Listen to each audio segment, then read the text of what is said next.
Michael, it's an early podcast this week. It's an early podcast. Yes. Early podcast. And I don't mean that you're getting it early. I mean that we're recording We're recording it slightly earlier. That's right. Because I've been playing D&D. Instead of Thursday, we're recording this on Wednesday. This like week. A maniac. Yeah, that's right. Like a fucking crazy person. So welcome back, everybody, to the Rage Select Podcast right here on Rage Select. I am Jeff. And I'm Mike. And Mike, we have a bummer of a news week this week. A bit of a bummer. Okay. There's some good stuff in there. There's not a lot. There's a lot of not so good stuff. But you know what? We'll all take this journey together. We'll all get in the family van. We're going to Disneyland. Go in the Wally World. That's right. Shut up. No, we're not there yet. So yeah. But before we start in on all of the aforementioned horrible gaming news, what have you been up to recently? Been good? I went to Topgolf yesterday. What? Why? It was a driving range? Yeah, it was like a team outing at my job. And they're like, "We're going to Topgolf," and I had the same. I said the same thing. I was like, "Why?" Yeah, it's like 20 degrees outside. Yeah, it's been like super cold here. Also, do people that play golf think that everybody likes golf? Because I think golf is boring. So it turns out I'm bad at it. Yeah, like really bad at it. Like sure. My arm still hurts from like fucking it up so often. Sorry, I don't. I'm sorry.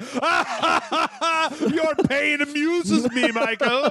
Oh, tell me more of the times you've hurt yourself. Well, it was weird because when we got there, like we just hit like a button. They were like, "New game," I guess. We didn't know what the fuck it did. Yeah. It turns out there's a match 3 game for golf at that place. Nope. You could try all you want. That could be the fucking, get a hole in one and titties in your face, and I wouldn't really care all that much about it. Here's the thing is we didn't realize it for 5 or 6, or for 20 minutes, basically. Yeah. I was just like, I have 12,000 points and you have 100,000. I have no idea what the difference was that we did. Yeah. Other than me being bad at this. But it turns out it was a match 3 game that was on the screen. We just didn't notice, wherever the ball landed, it would change the color or some shit. Okay. It was really fucking weird. Yeah. But that wasn't the interesting part about it. What happened was that there's a burger called the Mega Burger. It's a 2.5 pound fucking burger that is massive. Right. And one of our coworkers was like, "Yeah, I'll order that," and then he ate 90% of it by himself. Wow. Was it one of those ones where if you eat it in an hour, then you get it free, but you can't throw up or No, there wasn't a challenge. In fact, the lady was she brought a bunch of plates because she thought that's what it was for. Right. And he's like, "No, it's mine." And she's like, "I'm sorry, what?" And by the time he got to that point, they kept coming by to check on him. Yeah. Because they were just so dumbfounded at the fact somebody would try this. One lady had a look of disgust on her face when he realized he'd made it 80% way to the burger himself. That's you know what? I feel like that used to be more of a thing where people they'd be like, "Oh, that's for 4 people," and you'd just be like, "Listen, just bring it to me. All right, I know how many people it's for, but I want it, all right, and I want it all for myself." Yeah, I didn't realize people still did that. Yeah. But he was super excited. He's like, "I'm gonna do it myself," and I was like, "Good luck with that, bud." And I had a burger and a shit ton of ice cream because they're like, "You have plenty of money to just order stuff," and I just started ordering random shit because I was like, "I'll eat that, I guess." And it was actually kind of fun. Other than that, it was cold as shit outside that day. I mean, also. Yeah, golf. Yeah, also it's golf. I've told the story before about I used to work for this company and we had a corporate picnic, and my boss or my direct supervisor was really into winning the volleyball game. Oh, okay. And I was like, "Dude, I do not know how to play volleyball." And he's like, it's fine. Volleyball is easy. Everybody knows it." And then I single-handedly lost us the game, and then he got mad at me, and I was like, I didn't want to be like, "I told you 4 times." I'm inept. My arms won't do what my brain wants them to. I see a ball come my face, and my instinct is to jump on the ground and go into the fetal position. It's not the face. Right, exactly. I try to get out of the way. I'm good at dodgeball because I get out of the way, but I don't know how to set or bump or spike. I mean, I can't. What am I going to leap off the ground like Superman to hit a ball over a net? Also, this thing is dumb, and I don't care if we win. So there's that too. Yeah, and he was mad at me for 4 days. Imagine if your supervisor was personally upset with you over some dumb shit that you tried to say wasn't a good idea for days on end, and acted Like, I've had that happen before, though. It happens a lot more often than you think. I also watched the first half of that Michael Jackson documentary. Oh, boy. But I kind of don't want to talk about that. That's good. I don't really want to talk about that either. I haven't watched any of it yet. I probably will at some point, but it's interesting. There's enough. That's as far as I'll go. There's enough horror show in this world that like we can have a podcast about video games that doesn't have to do with horror show. Yeah, because I wanted to play more Jump Force, but I just was so tired this weekend.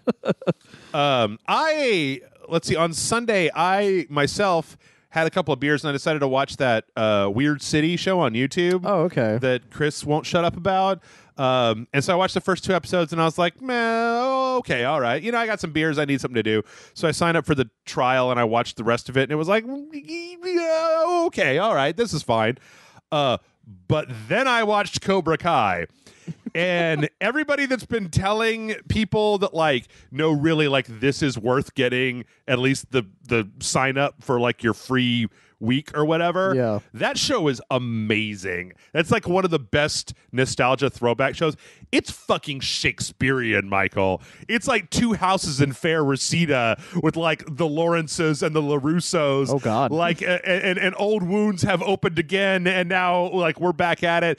I think that show, like, it kind of had me going the entire time. And you know me, most of that show is about teenagers, and I fucking hate teenagers. That's true. But they karate kick each other in that show, and I like that part of it. So I hear it's amazing, and the fact that like Daniel San, I can't say it without saying it, is that he is like kind of more the bad guy in this thing. It like or I don't closer to one, I guess. Like I don't even want to go into that because I want people to just go watch this. Like I think that if you want, it's like 10, 20 or 30-minute episodes. Like I started watching it and then I realized, oh yeah, I'm staying up till 8 a.m. to finish watching this. I think that Ralph Macchio and Billy Zabka both did a really good job in their respective roles. I think what you said, it's interesting because it's like, it's like, who was wrong and like what or it got me thinking a lot about how like at the very beginning of the show, Billy Zabka's character Johnny is like his life sucks.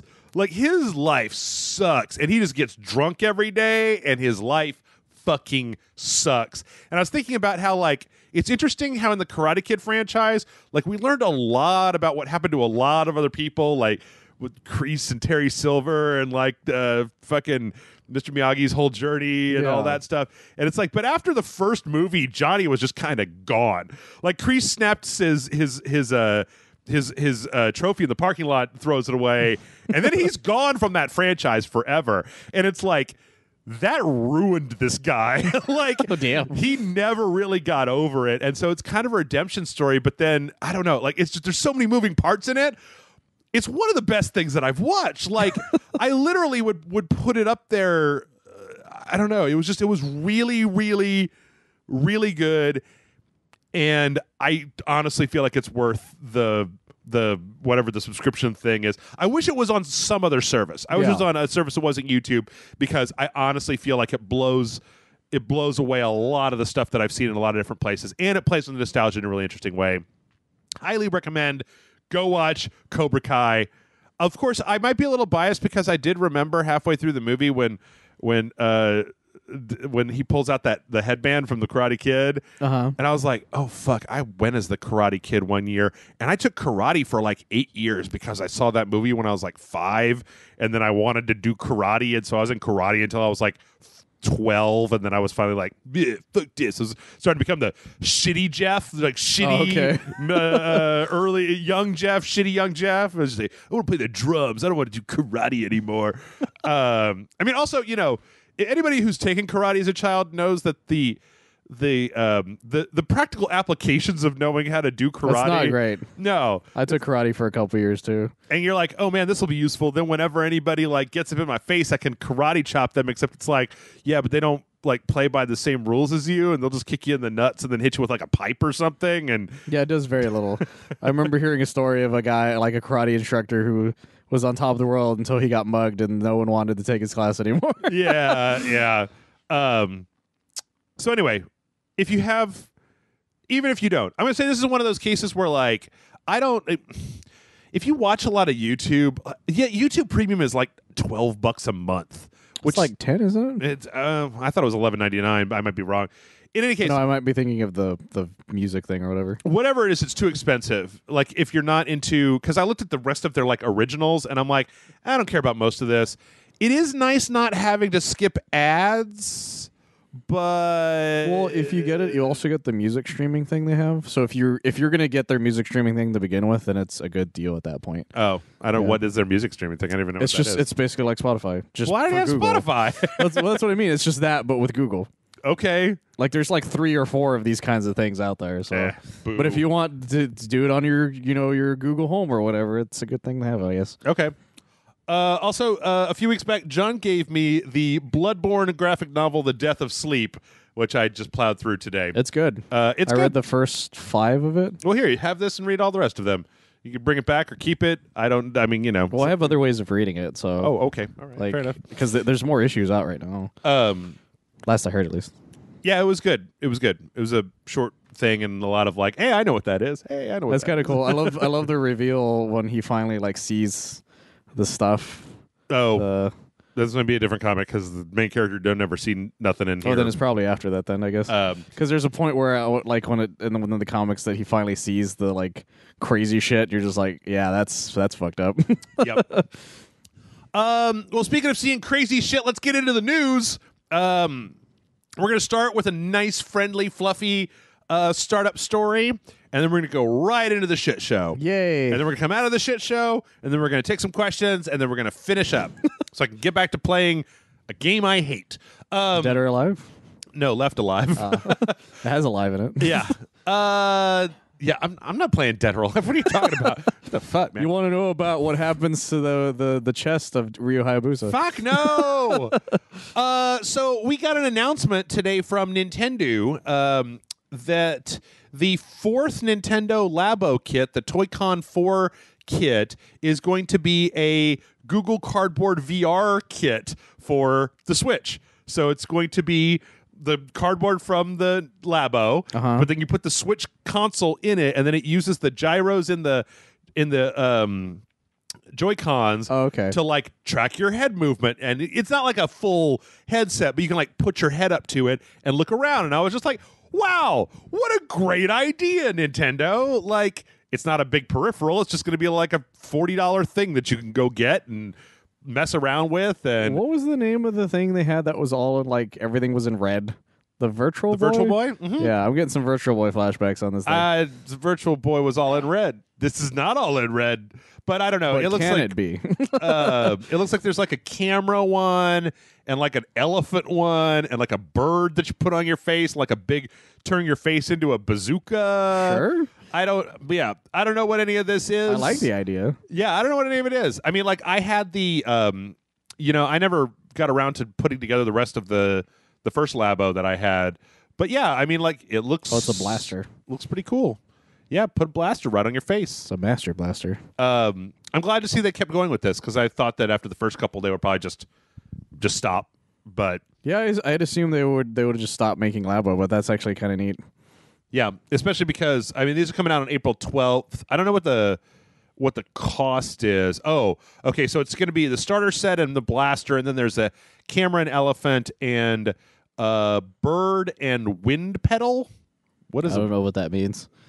I don't know what that means either. But it'll be like a pedal that you put on the ground that you put one of the cons in, and then you can like do stuff with. That's neat, I guess. Yeah, I mean, like, I really need to make some more videos with these because they're really well. The Labo things are really well put together. They're kind of cool, super fun. If you've got a Switch, I highly recommend. I mean, they're always putting them on sale now as well. So let's go grab one. All right. So is everybody light? Everybody feeling good? Everybody just yep. Okay, good. I think I'm ready. I think my body's ready. All right. I swear they're all in a row. It's no roller coaster this week. It's all in a row. Really? And then we're going to go back to good stuff. Yeah, it was kind of just the things that came out this week. All right, so let's start off with Anthem. Oh, I heard about this one. Because I've talked a lot of sugar about Anthem, but I want to make sure that people know that I'm not I'm not here to just like to pretend like there are no problems, right? I liked what I played, but there are problems. One of those problems, apparently, is some severe ass crashing. It's crazy. Like when you're playing the game, and apparently this will happens on Xbox as well as it's consoles, right? Yeah. But apparently it's happened more on the PlayStation 4 than on the Xbox One. Well, I've heard some rumors that even some PCs are crashing pretty hard. Really? Yeah. Because on the PlayStation 4, the reports are that it's like you're doing something and it crashes to the point where your console is now turned off. Yeah. And then when you turn it back on, it has to go through that dumb hard drive check where it's got to scan disk all your fucking files to make sure that you didn't corrupt your version of PT that you still have laying around on your PlayStation or whatever. Now, there have also been a few people who have reported that their consoles will not turn back on at all. Yeah. It's bad. Now, let me just say that I was looking into this story. There just very recently was a guy who was like, it's not that, it's that your consoles, like, there's a corruption in the file system where if you do this thing, you will be able to turn your system back on. You'll have to rebuild the whole like content structure of your console, but that it will turn back on. But apparently some people have said that they have not been able to get it to turn back on. That's what's out there. That's pretty fucking severe, man. It's ridiculous. I mean, like if some people were on the fence, now they're just like, no, I'm good. Yeah, like that's your game has to be pretty fucking good for me to launch it when I know that. Well, or to put it this way, let's say that you were playing Anthem and you were enjoying Anthem and then this happened. Like, one of the things that's been noted is that the time of starting up your PlayStation from a cold boot and then going through that file check and then relaunching the system, relaunching the game, logging back into the game, loading up to where you were, and then trying to do whatever you were trying to do again is like 8 minutes worth of bullshit that you have to do. So let's say that you don't even care if it bricks your console or not. You're getting into situations here where the recovery time from this crash is like so long, and then like God forbid, let's say that you play for 10 minutes and then it happens again, and you're just like, well, this is no good. I'm gonna go play Metro. It's like, yeah, I'm just gonna not ever want to do this again. I'll go play Destiny. That game doesn't turn my console off. Fucking Anthem, dude. Holy shit. What's that? Anthem, every time I'm like, well, maybe I'll give Anthem a shot. It comes out with something else that goes, well, maybe I won't do anything about it. Yeah. Like I said, I enjoyed it. I enjoyed the game as a single player game. I spent most of my time offline anyway, whatever. But so apparently EA is having people log into their forums and basically post the circumstances. I think that my QA senses tingle a little bit here. They're trying to replicate, right? Yeah, absolutely. They're trying to get to a point what's causing it, right? Where they can replicate what's causing it, because just this isn't me taking EA's side. This is me taking like every developer's side. Is when you've sold like 100,000 copies of a thing. Or maybe not 100,000. Just anything. Like you sell several thousand copies of a thing, and like 1% of the 5,000 people that bought your game are having trouble, which is like, not an insignificant number of things. Yeah. But they're just like, the game just turned off right in the middle, and you're like, oh my God, okay, what were you doing?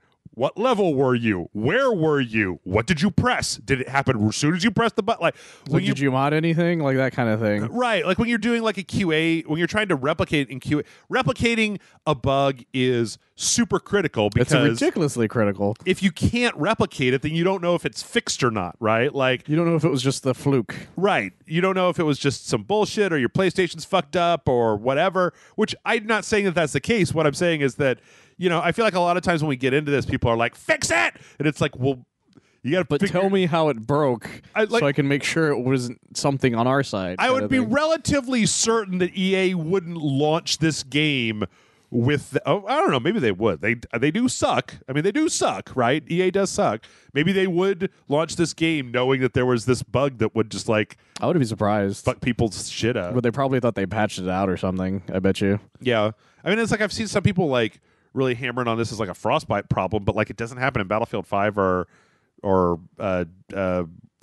Battlefront 2, right? I figure if it was a Frostbite specific problem, you would have seen it during, Mass Effect Andromeda, right? Like you'd have seen it before. But in any case, yeah, I mean, hell, if anybody out there has seen this, let us know. Let EA know. Apparently, some folks have managed to get refunds for the game. Yeah, apparently some people are, some aren't though. Like it seems to be like kind of up in the air. I think that part of this might be of a little known thing that I don't think that people know about. Sony has or at least Sony, I don't know about Microsoft, but Sony specifically has like a policy where you get one, like no questions asked. Oh, but okay. like Sony fucking hates doing refunds. Like I remember when Hitman 2 was coming out and I wanted to like essentially all I was asking them to do was like, would you please just give me back store credit because I want like the gold edition with the season pass that comes out 3 days early and not the like regular plebeian version. But I think that what people are seeing there are running up against is that one kind of no questions asked. Everybody gets one. Right. Apparently. Everybody gets one. And you may have used it up on No Man's Sky. I mean, who knows? Who knows, yeah.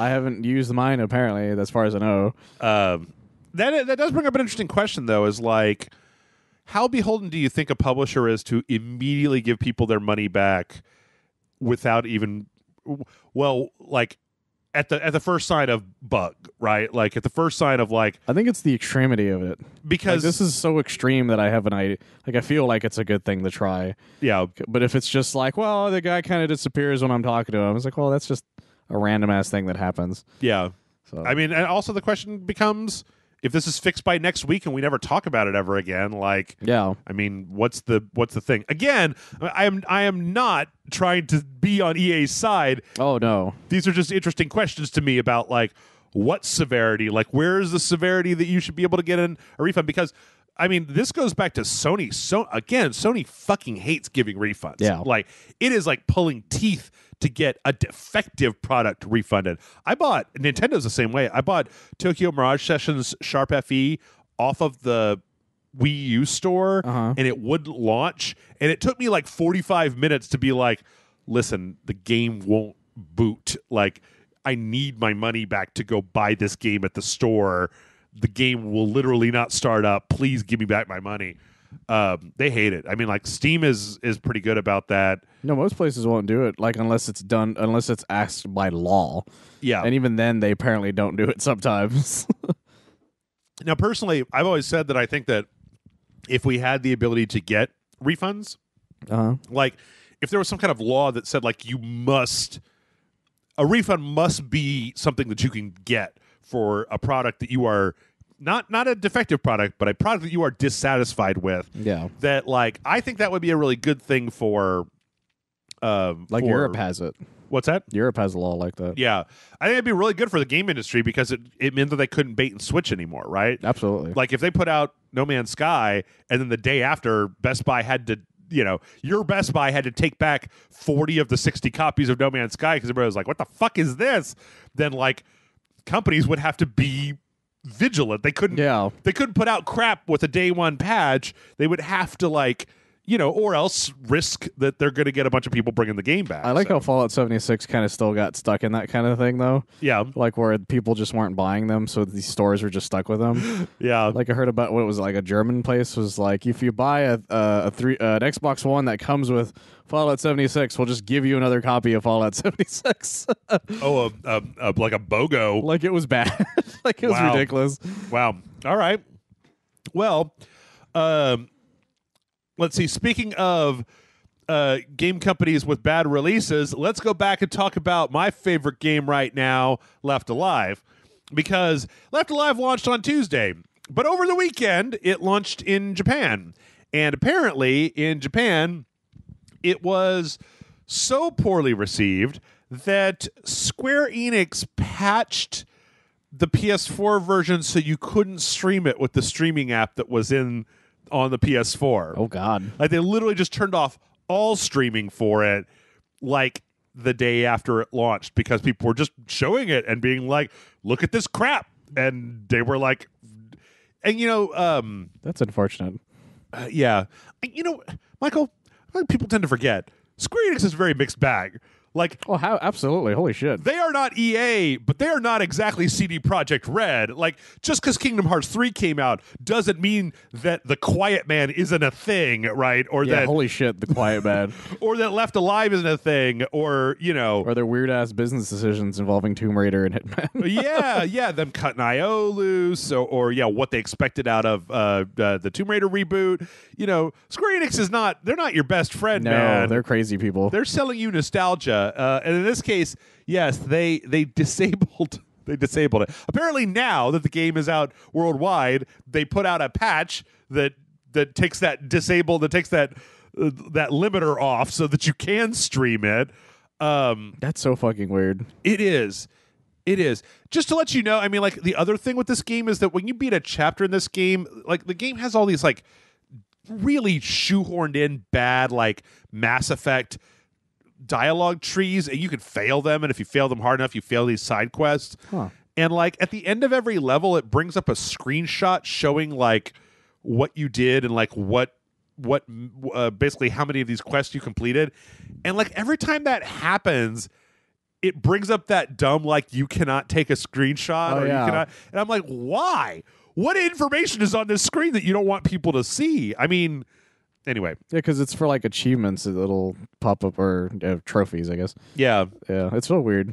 Also, Amazon Japan, within like the first 24 hours, put it on sale for half off. Fuck. nearly half off, almost half off. Left Alive is not going to end up in anybody's Game of the Year list, and I have a real weird masochistic love-hate relationship with it. I think I might play it all the way to the end. Yeah, people, when I got here, Jeff's like, oh, I've been starting playing this game, and then went on for like 20 minutes explaining the worst possible things about it. Yep. And he goes, I might finish it, though. I might. I'm on chapter 5 of 14. I might just stop doing all the side quests and just be like, fuck you guys, let's do this. He was so excited, but then just listed that whole thing. I said this in the video, but I went out to the internet and I literally said, like, tips for playing Left Alive because I felt like I was having a really bad time with the game. And I came across a PlayStation blog article that was 5 tips for getting into Left Alive. And one of them was, like, play the game on easy and beat it, because when you beat it, you get these chits that you can trade in for, like, character upgrades on your new game plus. So play through the entire game on easy so that you can make normal easier when you do new game plus. And I was like, what the fuck kind of... This is 14 chapters, and every chapter's about an hour. Like, Oh my God. What kind of tip is that? That's the worst tip I've ever heard. It's the best kind of tip, apparently. Anyway, so I'm gonna finish the game. Is all I'm saying. So you can get that bandana. I gotta get that bandana, man. I gotta get the stealth camo. All right, so here's another bad news bear, but it's like a bad news cub. It's not like a fully grown bad news bear. So over the weekend, last week we reported on a story where Plague Incorporated had a Twitter poll that if they got enough retweets, they would add in anti-vaxxers as like one of the traits for your virus that would accelerate how quickly it would spread throughout the entire world. And they got like the 10,000 retweets, and so they put the anti-vax trait into the game. And they haven't exactly been review bombed, but there have been some hilarious downvotes on Steam. I got a screenshot of a few here where one says owners of the game are far left SJWs. There's one that I absolutely love. I just want to read this one. This game and their fuck this game and their anti-vaxxer bullshit. Way to stick up for science. The only science deniers are people like you and the CDC/WHO/FDA.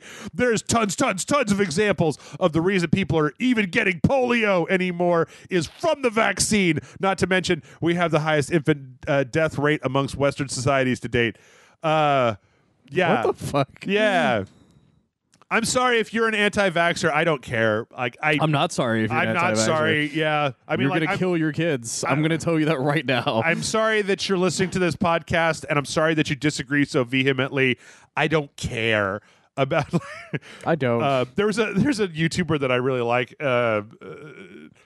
who made this video where it was about the preferred pronouns, and one of her things was like, well, what do I tell my kids? And she's like, to hell with your shitty kids. Throw them in a fire for all I care. I do not give a shit about your children. So yeah, apparently that's a thing. Anyway, this isn't really like a bad thing. And again, It's not. It's actually kind of great. it's not like they got review bombed or any. They just had some downvotes with some really some choice. It actually makes me quite happy. Steam comments. Well, that's good because our next story is unimaginably dark. I'm glad that you're having a good time. Prepare to have a bad time. Right. So, Valve. Valve. So, okay, let's recap a little bit before we So get what in did here. they do? Okay, nothing. They were kind of the good guys in this situation and the bad guys kind of just by default. So, Valve has this policy, and I want to make sure that I get this, that is you can put anything on Steam as long as it is not, quote, illegal or straight up trolling, unquote. Like 4 or 5 months ago, right? They did that, and it was just like, hey, you can put porno on here now, right? Yeah, like man. just do full hentai games, The man. Just- floodgates were opened. yeah, put them on there. So, a few days ago, a visual novel appeared for pre-order on Steam called Rape Day. And it's basically about, in the post-apocalypse, you play as a homicidal fuckface who is able to, like, kill and rape, and there's necrophilia and incest and all kinds of horrible shit. And it's got like that, it's that thing where they have like pre-rendered CGI models. It's like a still frame, but of a CGI model. So this person set this up. It started going through the Steam system, and they noticed that it hadn't gone all the way to the pre-order status in like what seemed like a pretty long amount of time. I'm going to be clear here. A quote from the developer said, I have not broken any rules, so I don't see how my game could get banned unless Steam changes their policies. My game was properly marked as adult and went and with a thorough description of all the potentially offensive content before the coming soon page went live on Steam. Now, this is where I want to get into this because, like, he is right because Steam did this dumb, illegal, or trolling. Like, that could be anything. But did he really work on it, though? Yeah, I actually read another thing from this guy that said he wanted to use this game to like normalize rape, and I'm just like, Yeah, then fuck that guy. He's trolling at that point. Yeah.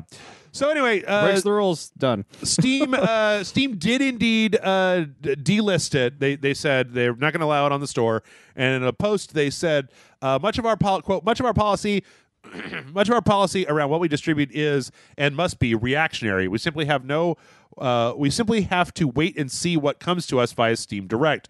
We then have to make a judgment call about any risk it puts to Valve, our developer partners, or our customers.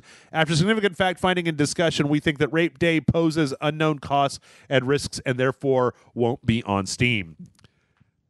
That's so fucking... That's just gross. Or you could have just said, like, hey, we don't want to be the company that fucking publishes your A game called Rape Day. Yeah.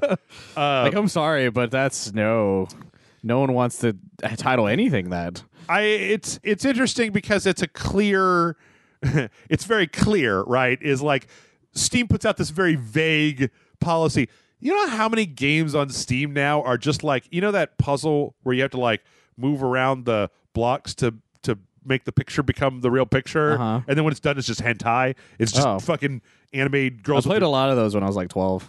Yeah, They're on Newgrounds all the time. They're all over Steam, or like the memory, like matching, except that it's just naked girls underneath. That's so random. Yeah, and it's just like, oh, okay, good. I'm glad that your store is now shit. I'm glad it's now garbage. Thank you, Steam. But at least, hey, maybe don't have the rape visual novel on there. It does what Epic Game Store cannot do. Apparently. Be pornographic as hell. Yes.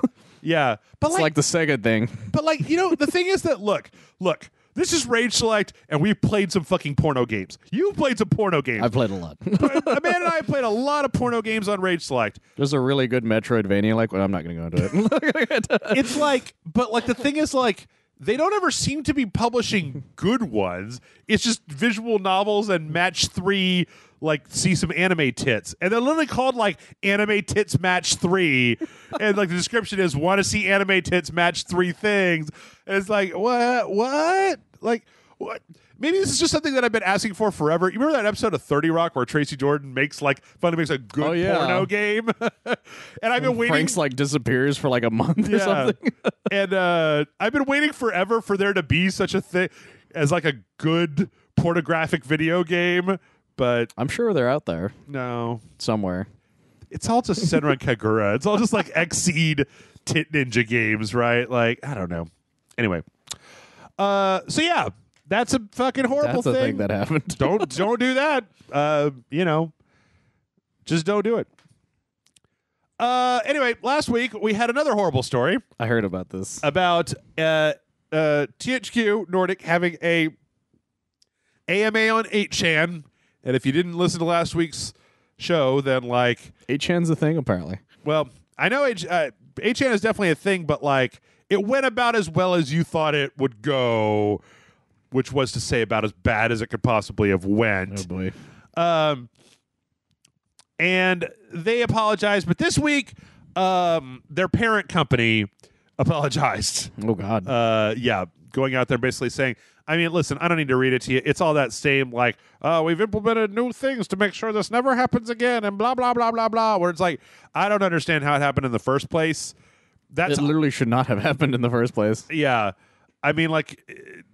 I just don't understand why. If you Googled 8chan for like 10 seconds, it would have been like, don't do this. Again, to go back to what we said last week, like it is either you didn't know what 8chan was and your job as a social media manager should now be gone because you don't know what you're doing, or you did know what 8chan was, in which case your job should be gone because you don't know what you're doing. Like, it doesn't really matter what you did. It's kind of just like, ugh. I love the term. There's no such thing as bad publicity, but there's totally such thing as bad publicity in this case. Because holy fuck, yeah, it's pretty bad. What the fuck? I'm sorry. Like, there's this weird ad on the side of my page, and it just brought up like a dog jumpsuit, and I don't know what it is. It's their like chew toys and stuff. No, it's this. The Shed Defender shedding dog bodysuit. It's like a Zentai suit for dogs, apparently. That's amazing. That's pretty weird. Anyway, you can make your dog into green, man. Yes. Okay. So let's see. Are we done? Nope, we're not done. We're not done. The shit parade isn't over yet. So speaking of horrible, dumb shit that people should know better than doing, even though I'm not in this case, I'm not entirely sure they should know. Dead or Alive 6 has a season pass. And it is $93 fucking dollars. Fuck me sideways. That is on top of the $60 price of the game. The $93 season pass gets you, I believe it's something like 83 outfits and like 2 DLC characters. Just 2 DLC characters? Yeah, like it's mostly outfits and less characters. So like, yeah. This is a great argument against the thing where they're like, I'd pay money if they're just for cosmetics kind of thing. This is a great defense against that because holy shit, that's fucking ridiculous. Yeah, the thing that is weird to me is, okay, so I'm of two minds about this. If the characters weren't in there and it was like $85 of cosmetic bullshit, I'd kind of be like, yeah, okay, that's fine. Like, you do whatever. I don't know. Like, getting all the outfits, I don't know. Are the outfits really the thing? Like, Dead or Alive 5 was really bad about this too, though. Yeah, apparently Dead or Alive 5, they had the free-to-play version of Dead or Alive 5, and it has so much DLC that if you added it all to your cart, it comes out to $1,289. Fuck me sideways. Yeah, that's if you get the free-to-play version of Dead or Alive 5 and then add all the dumb DLC.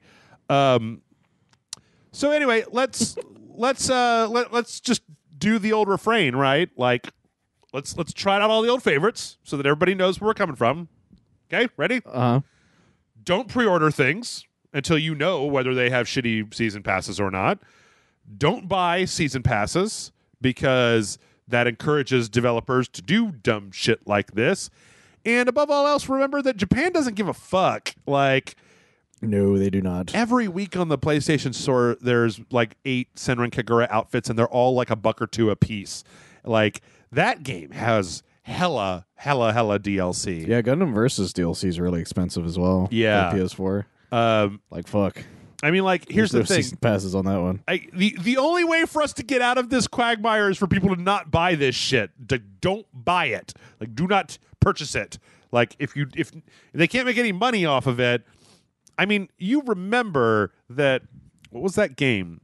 Was that dumb Shadow of the Colossus, Titan, Extinction? Oh, yeah. Extinction had a season pass that they did put out shitty content, so you could have bought the like $90 version of Extinction that was $60 plus the $30 season pass. Yeah. But like, and that game did not look like it was going to be completely shitty before it came out. At the time, it seemed like a good idea. I mean, remember, Left Alive didn't look like it was going to be completely shitty before it came out. And it is bad. So I do buy season pass ones every now and then. Like, I bought Dragon Ball Fighters, the Fighters edition, which came with the season pass. The thing is that, here's the thing.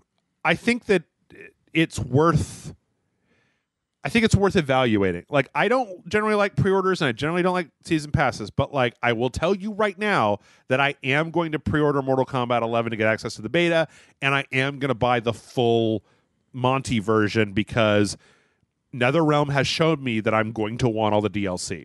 It's like Hitman 2. I bought the gold version of Hitman 2 to get the early access, to get access to the DLC, which has not yet come out, but still. But like, just be careful, like don't watch a good trailer and then go buy it based on that. Like, if that company made like 4 or 5 games that you really liked in a row, okay, they've proven themselves, but like, like Anthem. Don't buy the season pass to Anthem. Who fucking knows what's going to happen there, right? Or true, whatever. It's a tricky situation. Exactly. So yeah, Dead or Alive 6, full of DLC. Okay, we're done. We're out of the shit zone. We're clawing our way up into the light where we belong. And we're starting with a really interesting report about Nintendo and their cell phone services.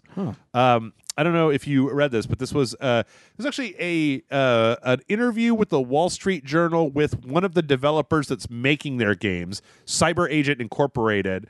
And they said that, like, literally Nintendo is holding them back from being as exploitative as most normal free-to-play games are. Yeah. They basically said if they were making these games on their own without Nintendo's involvement, there'd be, like, way more microtransactions and, like, bigger, like, buy-in for, like, the virtual money and stuff like that to try to get, like, the whales, the whales. Yeah. But that Nintendo, of all places, is, like, even though that some of these games have been financially kind of like not super great for them, like their new one, the little dungeon crawler one, apparently isn't doing very well, but that in spite of that, Nintendo doesn't want to dip their toe into the exploiting you for all the money that you have in your pockets marketplace. Well, because it's their name. Like, if you put your name on something that's kids are gonna go like ape shit on, people that looks bad on you, and they're smart enough for that. Apparently. It's funny because you say that.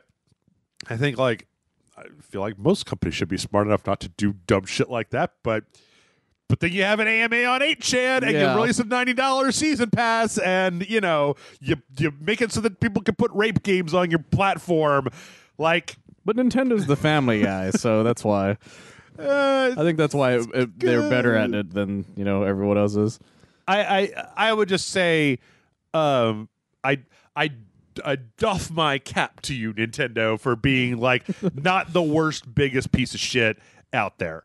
It's pretty impressive, though. Yeah, especially considering the number of people every day and companies and whatnot that end up being a big fat piece of shit. They do fuck us in other ways, though. I've had true. to rebuy Mario Brothers 3 so many times. That's true. The fact that only last year did they finally stop just taking the revenue of every single YouTuber that makes a Nintendo video. Exactly. It was just like, oh, thanks Thanks for that, Nintendo. They're not completely innocent. Yeah, thanks for doing that.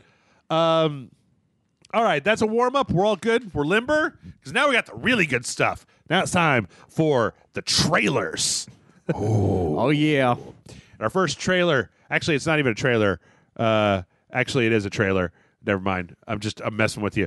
Mortal Kombat. Michael, can I just say, Mortal Kombat is fucking crushing it right now. They're so good at what they do. Like, I hate the host of their dumb combat cast. Like, that guy is kind of a bitch. I don't know. Like, as somebody who streamed, I don't know a better way to say it. Like, he's petty and kind of vindictive and like really wants to. I don't know. I'm kind of like, let the developers talk, asshat. Like, He wants to be cool. right.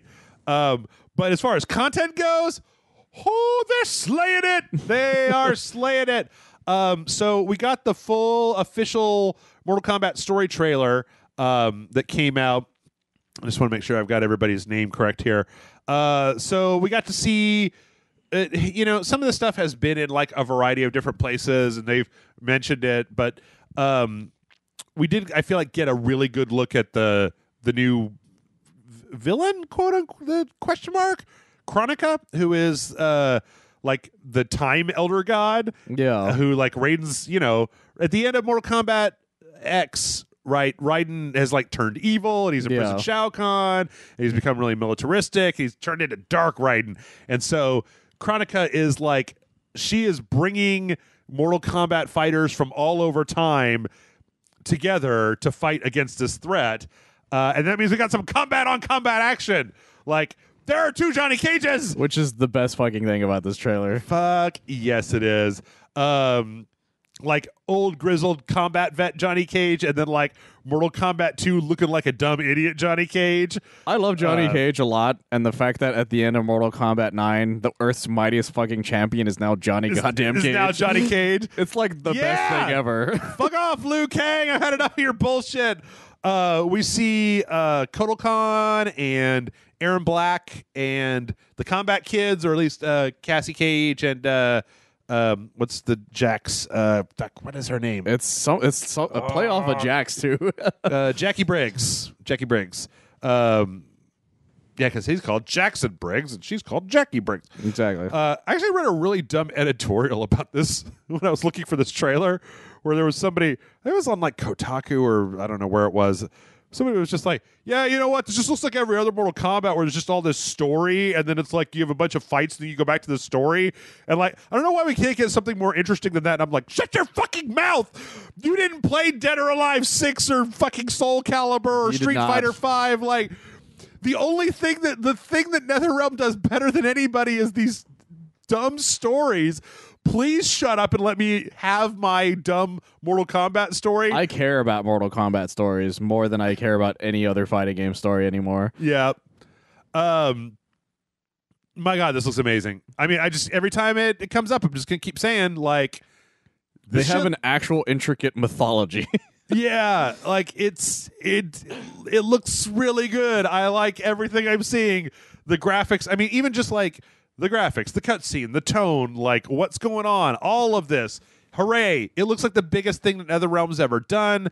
I couldn't be happier. I cannot wait for, I think it's the end of April when it comes out. Something like that. I'm really excited. Mortal Kombat.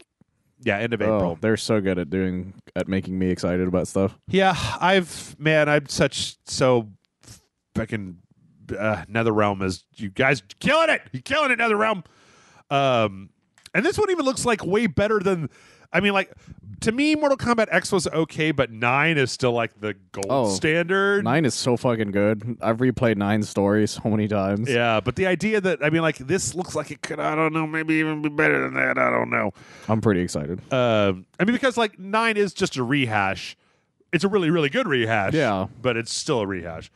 So in addition to that, we also got, during that Combat Cast, the official trailer for Cassie Cage. What are your feelings about the Combat Kids, Michael? I like Cassie a lot. The same with Jackie. Yeah. And I don't remember everybody else's names. It was like Kung Lao's kid, and like, then like Kenshiro. No, No, what the fuck is his name? character. The blind swordsman. Kenshi. That was Kenshiro, wasn't it? Was that his name? I I can't don't know. remember. That's the thing, is there's certain characters I'm like, I love that guy, but I don't remember his name if they're not Sub-Zero. Yeah. So yeah, I thought his kid was fucking his kid was awesome. Is he the one with as shit? The bow? No, he's the one with the fucking like Omega Red fucking things that was trained by Scorpion. Tentacles? Yeah, he's got those tentacle things. Oh. That was like fucking rad as shit. I didn't get that far. I thought he was really fucking cool. or not. I mean, like last time I played any of it, it's been a while. I really liked him. He was really cool. The guy with the bow I thought was okay. He was like Kung Lao's like cousin or some shit. That bow guy sucked. Like I didn't like it. I was like, are you a bow fighter or what are you? He was a weird fucking character. Yeah. But like I think the weirdest thing about him was the fact that Liu Kang was like homophobic towards him for some reason. Oh, yeah. I was like, that's kind of awkward, but okay. Yeah. So it's Cascade one. I mean, it looks like, she's got a little drone. She's punching and kicking. I don't know. I like the fact that it seems like I don't remember her having the green Johnny Cage power hits. Not really. I guess it's just that she started to learn how to use it after the last game. Yeah. I don't know. I mean, like, hey, the bigger, the badder, the better. To be honest, I mean, like, if you wanted to switch out her for fucking Striker, I'd be okay with that. I'd be cool with that. Or like, there's so many guns in these Mortal Kombat trailers, but no Striker whatsoever. It's kind of disappointing purely for that reason. Or because I like Striker. Sindel, right? Like, it doesn't even have to be like another dude. It'd be another lady character. It's just the Combat Kids. It was like, it's the next generation. I'm like, boo! Bring back the previous generation. This is how Street Fighter 3 became Street Fighter 4. That's right. So anyway, yeah, still looks good. Let's see. After that, we have a trailer for Sekiro. Sekiro's had some boss trailers. We got one for The Great Serpent, and it's like 2 weeks until Sekiro comes out. Yep, it's pretty exciting actually. With this giant snake, we've seen the big old snake before. Are you interested in playing Sekiro? I'm interested. Yeah, to be honest. I don't know if I'll enjoy it, but I'm interested. I watched Vatividya put up a kind of like how does Sekiro work video, and it seems like where Dark Souls had a lot of blocking and like Bloodborne had a lot of dodging, that this one is going to be a lot of parrying. Interesting. Which I'm going to be interested to see how that works. Yeah. Also, there's like several different dodge mechanics, like the jump button, because there's a jump button which has never been in one of these games before. Yeah. Is used specifically to dodge low attacks, so you jump over the low attack. Neat. Yeah, I don't know. It's interesting. I like that idea. Yeah, I wonder. I wonder a little bit about whether this is going to be because the parry mechanic in the Souls franchise has been the hardest. I feel like parrying is a very difficult thing, and I mean, there's probably plenty of people out there who are fine with it, but in a lot of video games, I know a lot of gamers who feel like that skill is difficult, and I feel like it's because you have to watch an attack coming at you, and then like at the last minute in this very small time frame, dodging means you're like out of the way of the thing, and here you have to like watch your doom come and then like try to get kind of slough it off at the last second. But I don't know. We'll see. Tom Clancy's The Division 2 is almost upon us. Yeah. We got a trailer for The Division where, when we were cleaning up the government, or we're cleaning up the country, but shadowy forces are taking over the government, so all the divisions had to come back to Washington to get rid of the whatever these guys are. Gonna murder the bad guys because all of our other leader people are gone to save America, I guess. I don't know. Again, I don't really think they know how politics works is my only issue with it. Like, when you guys kill all these guys, is it going to be like President Division? Is our character going to become president? Because that'd be cool. I'd play it if they were like, interested, yeah. Mr. President. And then the phone goes down and it goes, bah, bah, bah, Metal Gear noise. Yeah, I don't know. Like, this trailer is fine and it looks fine. It's pretty. I mean, I played in the beta. It looks all right. I don't know. I didn't really care for the first one, and I don't really think I would want to play the second one. Yeah. I really feel. I'm going to say once again that I still may have just like a bunch of questions about how did the virus do this? Like, why is it the Fury Road now and not just like people trying to reboot society, and like growing crops and making grocery stores. That's the thing about like these stories where it's just like things went bad and like for about 10 minutes and then everything would turn into the post-apocalypse. Right. Except that we've all got like the division, except that this time we had the secret civilian like spec ops group that like was supposed to never activate unless the country was It's kind of risk. strange. Like, why would you train that in general, I guess? Like, what if you found out, Michael, what if you went downstairs in my house one day and you like opened the wrong door and there was just like a shitload of guns. and you were like, oh, what is all this? And I'm like, oh, I'm part of a group that if there's ever a really big problem in this country, we take the guns out and we take the country back from whatever the problem is. And you would be like, what do you mean by the word problem? And I'd be like, don't worry about it. You're not in this organization. Forget you ever saw this. I would just ask, but what if nothing happens and then you get too old? They just come and take the guns. They come and take the guns and give them to a new kid, right? It's like, do they keep training like a continuous group of people every 10 years, or how does that work? I don't know. I mean, who do they recruit them from? Are they all ex-military? Because I'd be more inclined to believe in Charlie's Angels than in The Division. I'm sorry. That sounds more plausible. Yeah. It's also kind of not a good look for the Division that apparently this game happens like some amount of time after the first game, and yet you Division motherfuckers haven't gotten this shit under control at this point. Also, what's happening elsewhere in the world? And like, can the UN like give you assistance? I don't know. I think too much about this because the story is so fucking razor thin that it ends up giving me questions. You just take it for what it is after a while. Yeah. Two I don't have questions about. That's Trine 4. That's because I love Trine, even though the last one was kind of a shit show. But I'm really surprised this franchise is still around. It is actually pretty surprising. Yeah. In case you don't remember at home, this is the one with the wizard and the archer and then like the big knight, and it's like they all inhabit one body and they switch places, and you have to do like a bunch of like physics puzzles and stuff like that. This trailer has a bunch of places where they're all fighting separately, and I don't know if that's just co-op or if that's like a thing that is part of the storyline now, but it looks really nice. I like it seems like they've gotten the art style, it has a little bit more character now than it used to. Not that it didn't have character before, but it's just like very stylized, and I don't know, looks real good. Have you ever played any of these? I've not actually. Yeah. They're pretty fun, but like with all physics-based video games, I always get tired of them after a while. Oh, or okay. just like, all right, fine, whatever. They can't all be Portal. Yeah. Well, Portal had the good sense to be 2 hours long. True. Right. That's also true. And then Portal 2 had the good sense to be twice as long as Portal 1. Which was not that much longer. Just 4 hours. It also had a lot of J.K. Simmons, which helped a lot. It's true.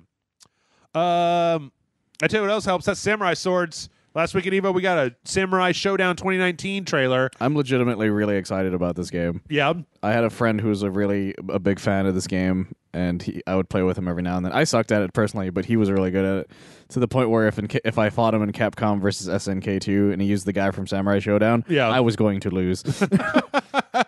I've always liked them, but I've just never like really sat down and gotten into one of them. I like the way that they've kind of, that this is 3D, but it's obviously on a 2D plane, and I just like all the blood and the style. It's very stylish. It looks really fucking cool. Yeah.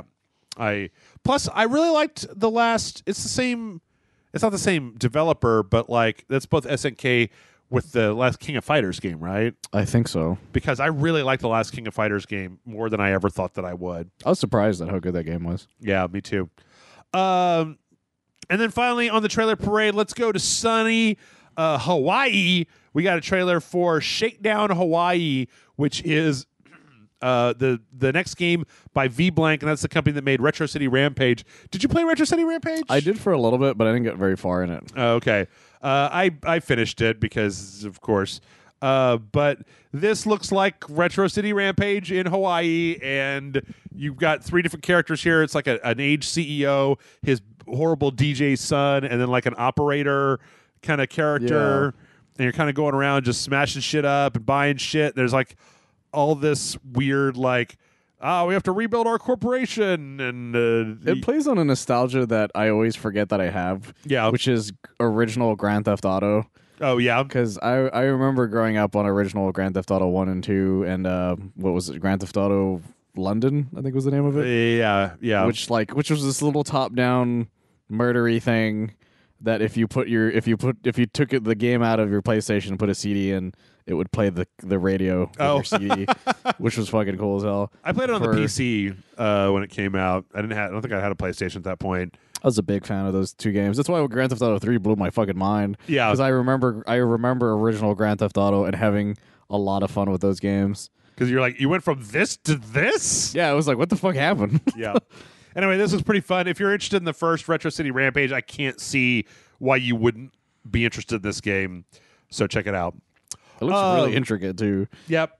Couple more things before we go. I know that I said we were done with bad news, but like, this is kind of bad news. It's bad news that's not bad news. Go on. So Kojima was in an interview recently and basically said that they're behind their development map for Death Stranding. Like they're a little bit behind, not like drastically behind, but like they're lagging a little bit behind where they thought they would be by when for Death Stranding.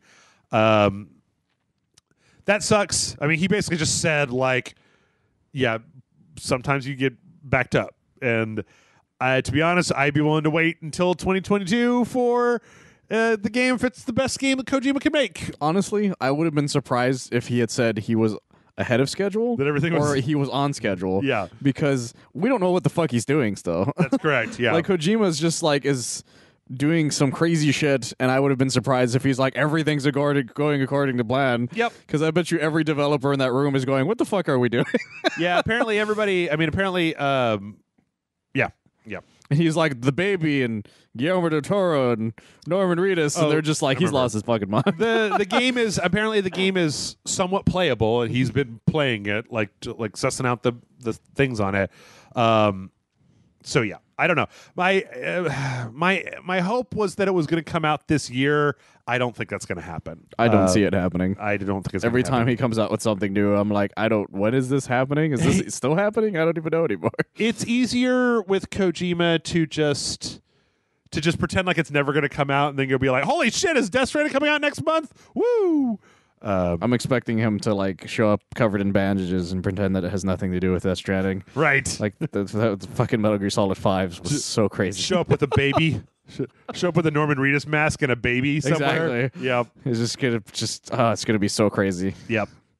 I can't wait. Wargroove is getting a really big update, or will have gotten a really big update already. So some of the changes that are being added are campaign checkpoint system for longer missions, customizable difficulty, spectator mode for multiplayer, et cetera, like a big quality of life thing. So if you were been considering getting Wargroove and maybe some of the stuff was scaring you off, this is a big old update. And if you have Beat Saber, or if you're considering getting it, there's a bunch of new music that's about to be dropped into Beat Saber. So get ready to be a fucking techno Jedi all over again. Absolutely. And last but not least, a few things for fun. Michael, the things that they have added into Resident Evil 2 on the PC where Mr. X should be is a nice list. I've heard of one of them at least. There was the X Gonna Give It To You I love that one. sound mod. There was the one where he was wearing a banana hammock. There was the one... I didn't know about that one. Oh, yeah, Beach Mr. X. Then there was the one where both him and Leon are wearing banana hammocks. Oh, my God. But the most recent one that I saw was Thomas the Tank Engine. This is the one I thought it would. Where basically Thomas the Tank Engine comes rolling in trying to punch you in the horrible Resident Evil lighting engine. It's pretty terrifying, actually. Pretty terrifying. Well, except for the fact that they switched out all the voice lines for Thomas the Tank Engine noises. But it's still pretty terrible seeing this thing come after you. I don't understand. I don't know what caused the internet to start replacing things with Thomas the Tank Engine. But yep. God bless them. Yep. Yep, absolutely. And last but not least, you know what? We haven't left a lot of time, so we're going to have to do this fast. Michael, I'm really interested to know your thoughts. But last week, we got a leak of some style documents for that new Sonic the Hedgehog movie showing what Sonic the Hedgehog will look like. He's got two eyes. He's got two separate eyes. He's got two eyes. His fucking arms are blue. Yep. And the end of his hands are just white, I guess, because they didn't give him gloves, I guess. Yep. He is fucking weird looking. Was there, but see, here's the thing. Outside of making him look like he does in the video games, which we already know is kind of a shit show when you put regular people and then what Sonic looks like in the video games, like, what could have been done? I don't know. What possible way was there to make Sonic, he looks like a mutant already, we just are used to it. We just don't see it anymore, right? The thing about it is that I don't know what I thought was going to happen. Yeah. And every time I look at it, I'm not horrified.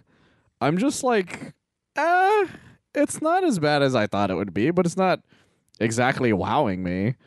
But every time I really look at him, it feels like he's staring into my soul, and it weirds me the fuck out. It looks really stupid. It doesn't look great. Here's the thing. I want to see him in motion to see exactly what he looks like. Here's the thing.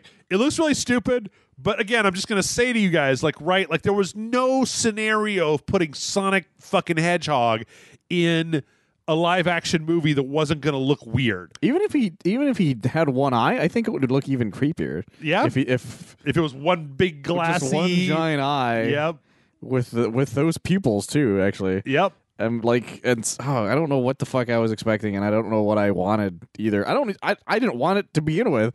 So what the fuck? You know what I say?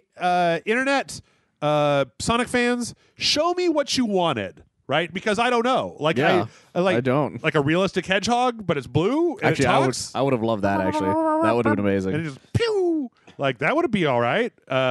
If it's like Detective Pikachu, but it's like an actual tiny hedgehog. Yeah. That's just blue for some reason. I'd watch that. With blue spines on it. I mean, Sonic the Hedgehog in the game doesn't even have the spikes, right? It's become his hair. Yeah, his hair is supposed to be it, but his not hair really. Spikes. Like none of those animals actually look like they're animal except for like tails, and he has two tails. Man, fuck tails. Anyway, let's wrap this up before I start going off on a rant about how much I hate fucking tails. He hates two-player characters for some reason. Oh boy, I hate him. I hate him so much. All right, we're gonna take a break. When we come back, we are gonna read some emails. So everybody, stick around, and we will see you momentarily.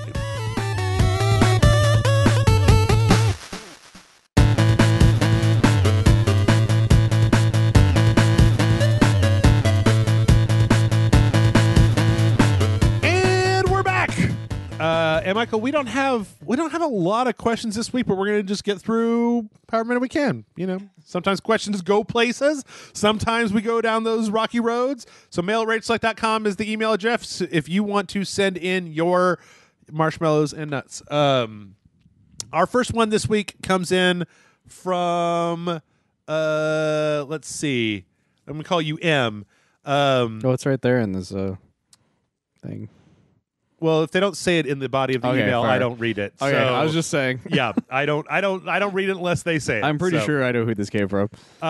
Says, hey, Jeff and future guests of my Evo 2019 episode. So pretty sure that you know who this is.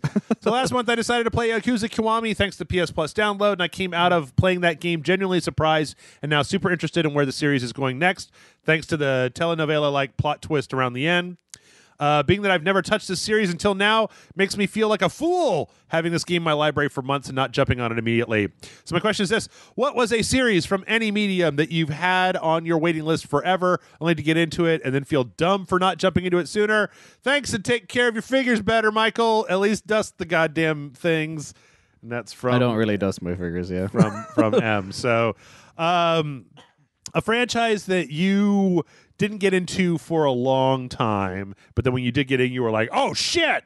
They're both animes, actually. Oh, yeah? And they have very similar themes, which is Tiger and Bunny and My Hero Academia. Oh, okay. I didn't get into either of them until way later into it, to the point where Tiger and Bunny was basically over by the time I got into it. Oh, yeah? And I fucking plowed through all 26 episodes of it. And I was like, I want more of this, and I hate myself for not having watched this during it, so I didn't have this feeling. And then My Hero Academia, I watched, I don't even remember. My friend Hilario, he was like, because I think it was season 3 had already ended by that point, he was like, well, just watch it on Hulu and give it a shot. I was like, fine, because no one had ever just sat me down and said, just watch it for like a couple episodes and see how it goes. And then before I knew it, we'd already gone through like 2 seasons, and I'm like, oh God, what happened? Yep. I'm trying to think. I mean, there's a few obvious things that people know about because of the shit that I always talk about, like Minecraft. I didn't want to get in. I don't want anything to do with Minecraft for a long time, and then I finally got into it. Then I kind of got out of it. I'm like, it's like Minecraft is fine, but I'm not exactly just like, Minecraft, you got to play it all the time. I do think that it's kind of funny to me. It's a franchise that was medium, but when Hitman 2016 came out, like I liked Hitman, but I wasn't just like, Hitman. And now I definitely like that. Now I definitely like Hitman. Again, another obvious one is like, not that I've told this story before and people know it, is that I played Demon Souls and kind of bounced off it a little bit, and then I went back and played it with my friends, and I was like, that was a really fun little game. And to the point where I saw Dark Souls at E3 before it was getting ready to come out, and I was like, this seems like a pretty good follow-up to that Demon Souls game that I kind of like. And then, like most people, just fucking ate my brain. So I know Assassin's Creed was kind of like that with me. Like I was like, Assassin's Creed 1's okay. Yeah. And then I didn't really play... I didn't play 2 originally until it was like somebody lent it to me. And Brotherhood was already out at this point when they lent it to me, and I was like addicted to Assassin's Creed 2. Yeah. Like I 100%ed Assassin's Creed. Like I didn't expect that. I was like, Assassin's Creed 1 was just kind of mad, but when I played 2, I'm just like, I can't get enough of this fucking game. Like I did fucking everything, and then I played like every Assassin's Creed from then on till like I think like 4, because 3 left such a bad taste on my mouth. I was just like, I don't really want to do this. And somebody lent me 4, which is the whole reason that one happened. But like, the original Ezio, like that entire arc, I was just like, I was obsessed with that thing. Yeah. And so it made me feel like kind of bad for not really being excited about Assassin's Creed. Okay. And it was great. And then 3 happened, and then I was just like, I'm okay with this now. I don't know. See, it's really hard because we're coming up on year 6 of Rage Select, right? And there was like 2 years of the loading bar before that. So like, and the thing is that I've tried out a lot of franchises over the course of that time, and some I've been like, and some have been like, but like I kind of know the ones that I like, and I kind of know the ones that I don't like. Like, I've tried Halo many times, and I know that I'm just not really that into Halo. I almost got you into it when you played Halo 4. I was so close. Yeah. But Halo 4 was the last time I enjoyed Halo. Yeah. I mean, like, the thing is that I've enjoyed playing the Halo games, and I played many of them, like, over, like, with a sense of, like, duty, right? Of like, I got to check this game out. And I'm like, yeah, I mean, like, it's fine. It's just I don't like the fact that they keep the backstory so hidden. Like, and I'm not trying to pick on the Xbox, but like Gears is the same way. Where I've tried I've never gotten to Gears a bunch of times to get into Gears, and I'm just like, I don't like the way this feels. I don't really like the how chunky it is, and the dude broness of the multiplayer got me that way too. I was like, no, I'm good. I mean, I liked Gears. Same with Call of Duty, actually. I like Gears 3, and then they just kept making them. Like Gears 3 was kind of like the ending, and they just kept making them, and I was like, no, I'm not really into that. There was the Judgment, I played that, and then it did so badly though. Have there been 2 on the Xbox? Have there been 2 on the Xbox, or was 4 the last one? No, I think they can't. Oh, no, did they come out with 5 yet? Oh, I don't know. I can't even remember if they came out with 5. I know there was a trailer for it. I just can't remember if it came out or not. I think it did. Actually. Was Gears 4... Gears 4 was an Xbox One, like, almost launch title. No. Yes? No. Yes? 2019? It's probably not out yet then. Probably not out yet, yeah. Okay. I feel like we would have looked at it. Well, I can't remember. All that shit blurs together. Here's another guy with another chainsaw gun. Oh, exactly. I'm Marcus Phoenix's kid. Oh. My cousin bought that giant, like, one that you get for, like, a super special edition that GameStop had ages ago. And you pulled the trigger, it made the chainsaw noise. It was kind of neat, but it was stupid expensive, and he was really bad with money. There was one, I guess one other answer I have to it is that me getting into the Green Arrow really late. Mm-hmm. Like, I hadn't really read the Green Arrow when I was growing up. I think it was like 2 years before the New 52 happened. I really got into the Green Arrow, and I was just like, I really wish I would have done this sooner because he's a great fucking character. Is that Connor at that point? No, it was Ollie had been alive again by that point. And then Cry for Justice happened, and I was like, "Oh God!" Oh yeah. But I kept reading it because I was still like, I really like this character. But then the New 52 happened, and then that almost fucking shattered that for a while. I'll tell you. I mean, like I feel like I was always into. I mean, because we talked about it in the first part, I was always into Mortal Kombat. But like, there was a period there where it was like, no. Yeah, there was a period between Deadly Alliance and MK versus DC. Yeah. That I was just like, I don't know if I like Mortal Kombat anymore. Yeah. Which was why I guess when Mortal Kombat 9 came out, and I was just like, what? Why is this so good? It was like, holy shit. I was like, oh yeah, Mortal Kombat can be fucking awesome. Yeah. I'm trying to think of anything else where it's like I was hesitant to get on it. I mean, the thing is that I try to play just about every game that comes out. It's like when I try to answer this question, it's like I have to think back to stuff that happened like way beforehand for games, at least. My brother introduced me to Brooklyn Nine-Nine 2 seasons into it. Yeah. And I was like, I felt actually there's 2 shows that my brother did it to me for. Brooklyn Nine-Nine is one because it was his housewarming party. And he just started putting it on, and I just sat there and watched it. I was obsessed. And Chuck was like almost about to start season 3, and he just like lent me a hard drive full of the first 2 seasons, and I just plowed through that. And I was like, I regret not having watched the show in the beginning. I don't know. I always like it when you get into something late because you already have like a whole bunch of it that you can get into. True. That was the best thing about those 2 specifically. Yeah. But then I had to wait for the rest of it to come out. Right. And that's what happened to me with My Hero Academia. I'm like, oh, season 3 is already over by the time I watched it. And I was like, ah, shit. But then I read the manga, but now I'm just like, well, now I got to wait for manga chapters to come out, and I'm starting the whole process over again. Yep. Oh, you know what?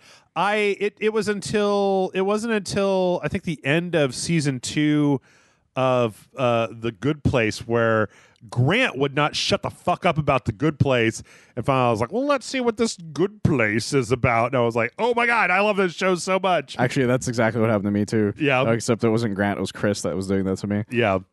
And it was like one of those things where, I don't know, I rankle a lot. Like these days it's like somebody's like, dude, you need to try this food. It's really good. And I'm just like, fuck you. I'm never going to eat it.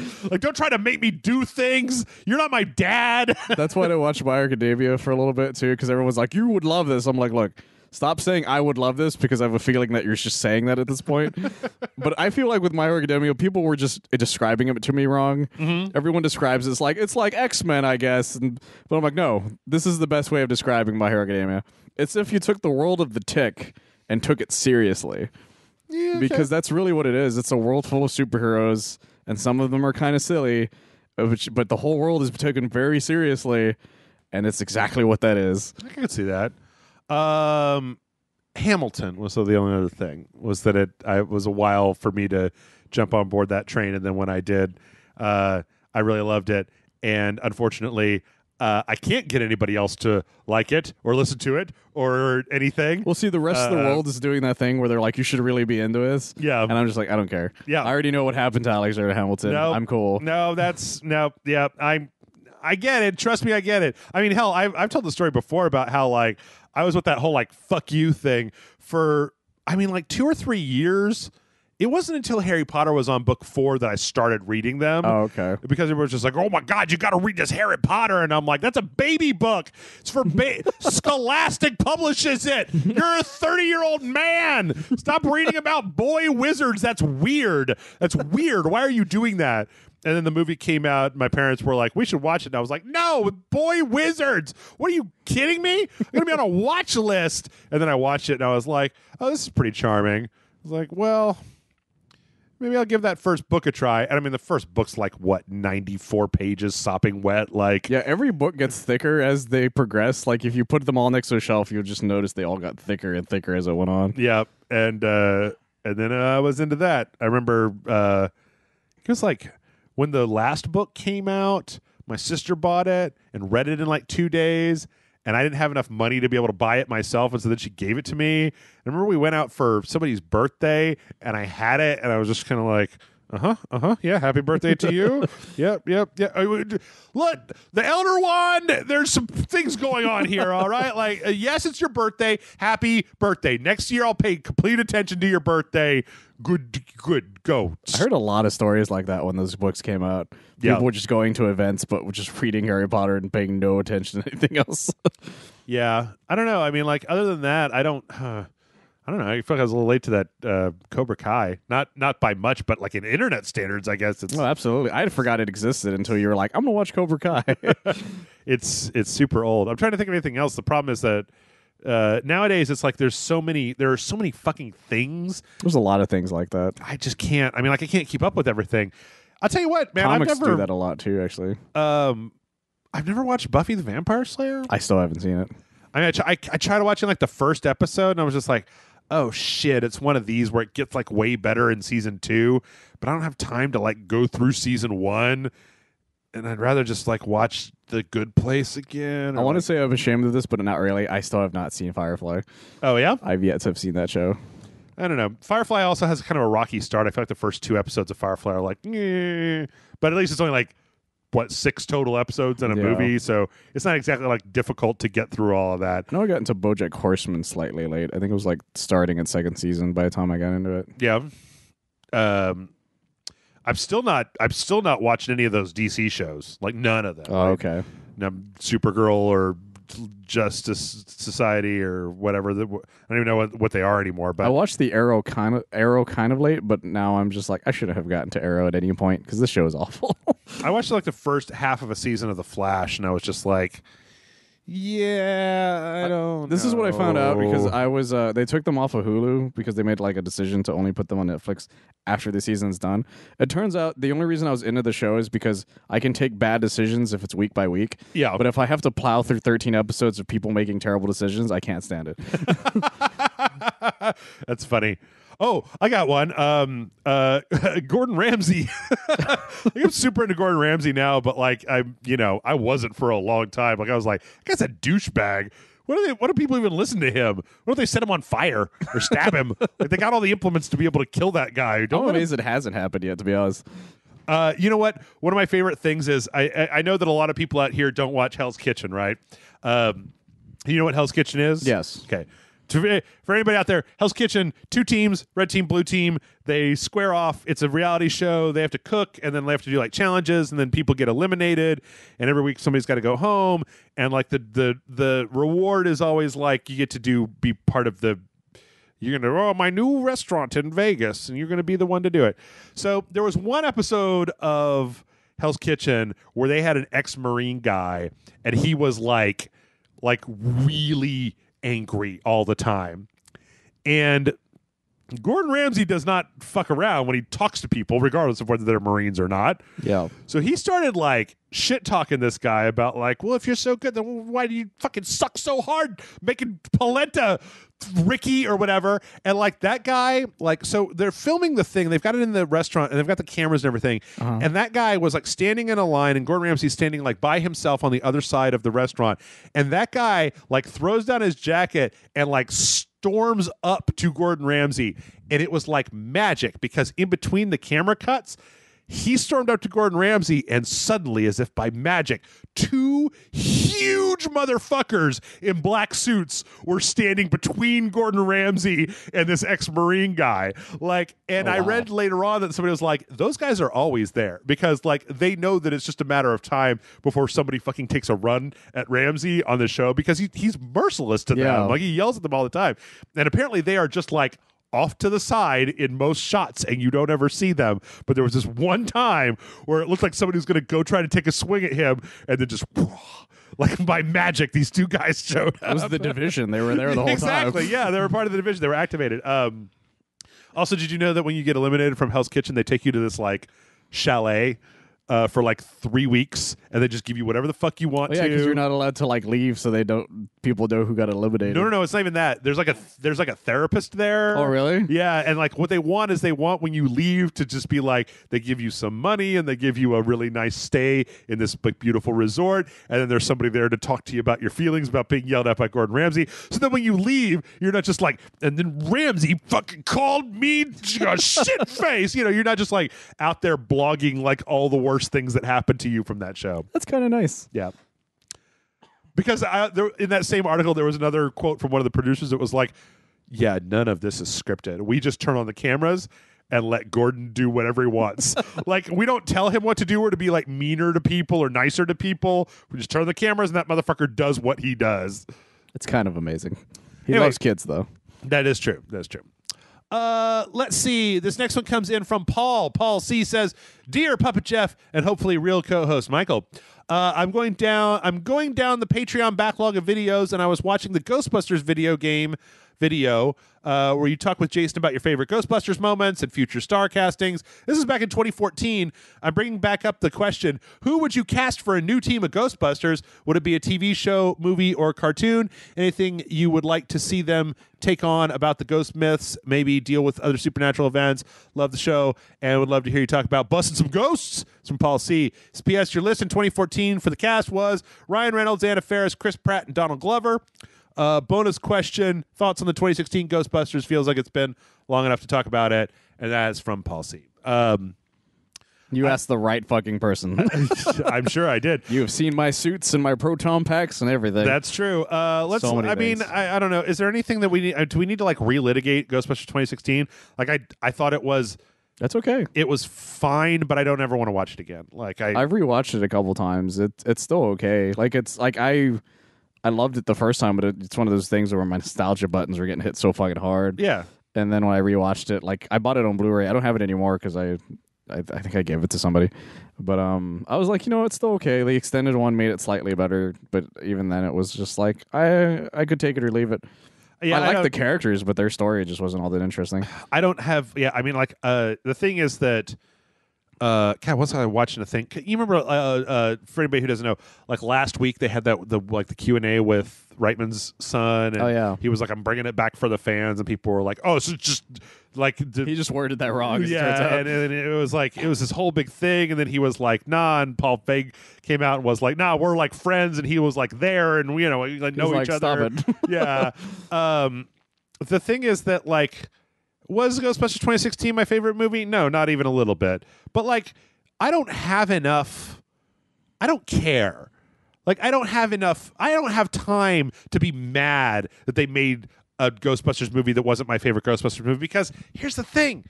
I don't think Ghostbusters 2 is a cinematic classic. That's fun though. I think it's fine. I think it's just the first movie again. Which I'm fine with, to be honest. It's got some good characters or whatever, but they weren't exactly breaking the mold. People tend to forget that, like, back in the 80s and a lot of the 90s, sequels were bad. Yeah. It was just bad. Like, people like RoboCop 2, but have you seen RoboCop 2?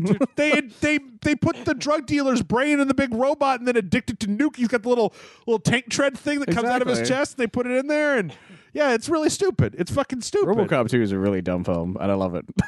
Except for that part where they're showing the prototype RoboCops, and that one just like pulls his head off. He's just like, ah! There's the one that just shoots itself. That shit's hysterical, by the way. Yeah, but like, I mean, here's the thing. 2016 Ghostbusters, like, no, you know what? I'm gonna take it back. I didn't even think it was fine. I just didn't really like it all that much. But again, it's like.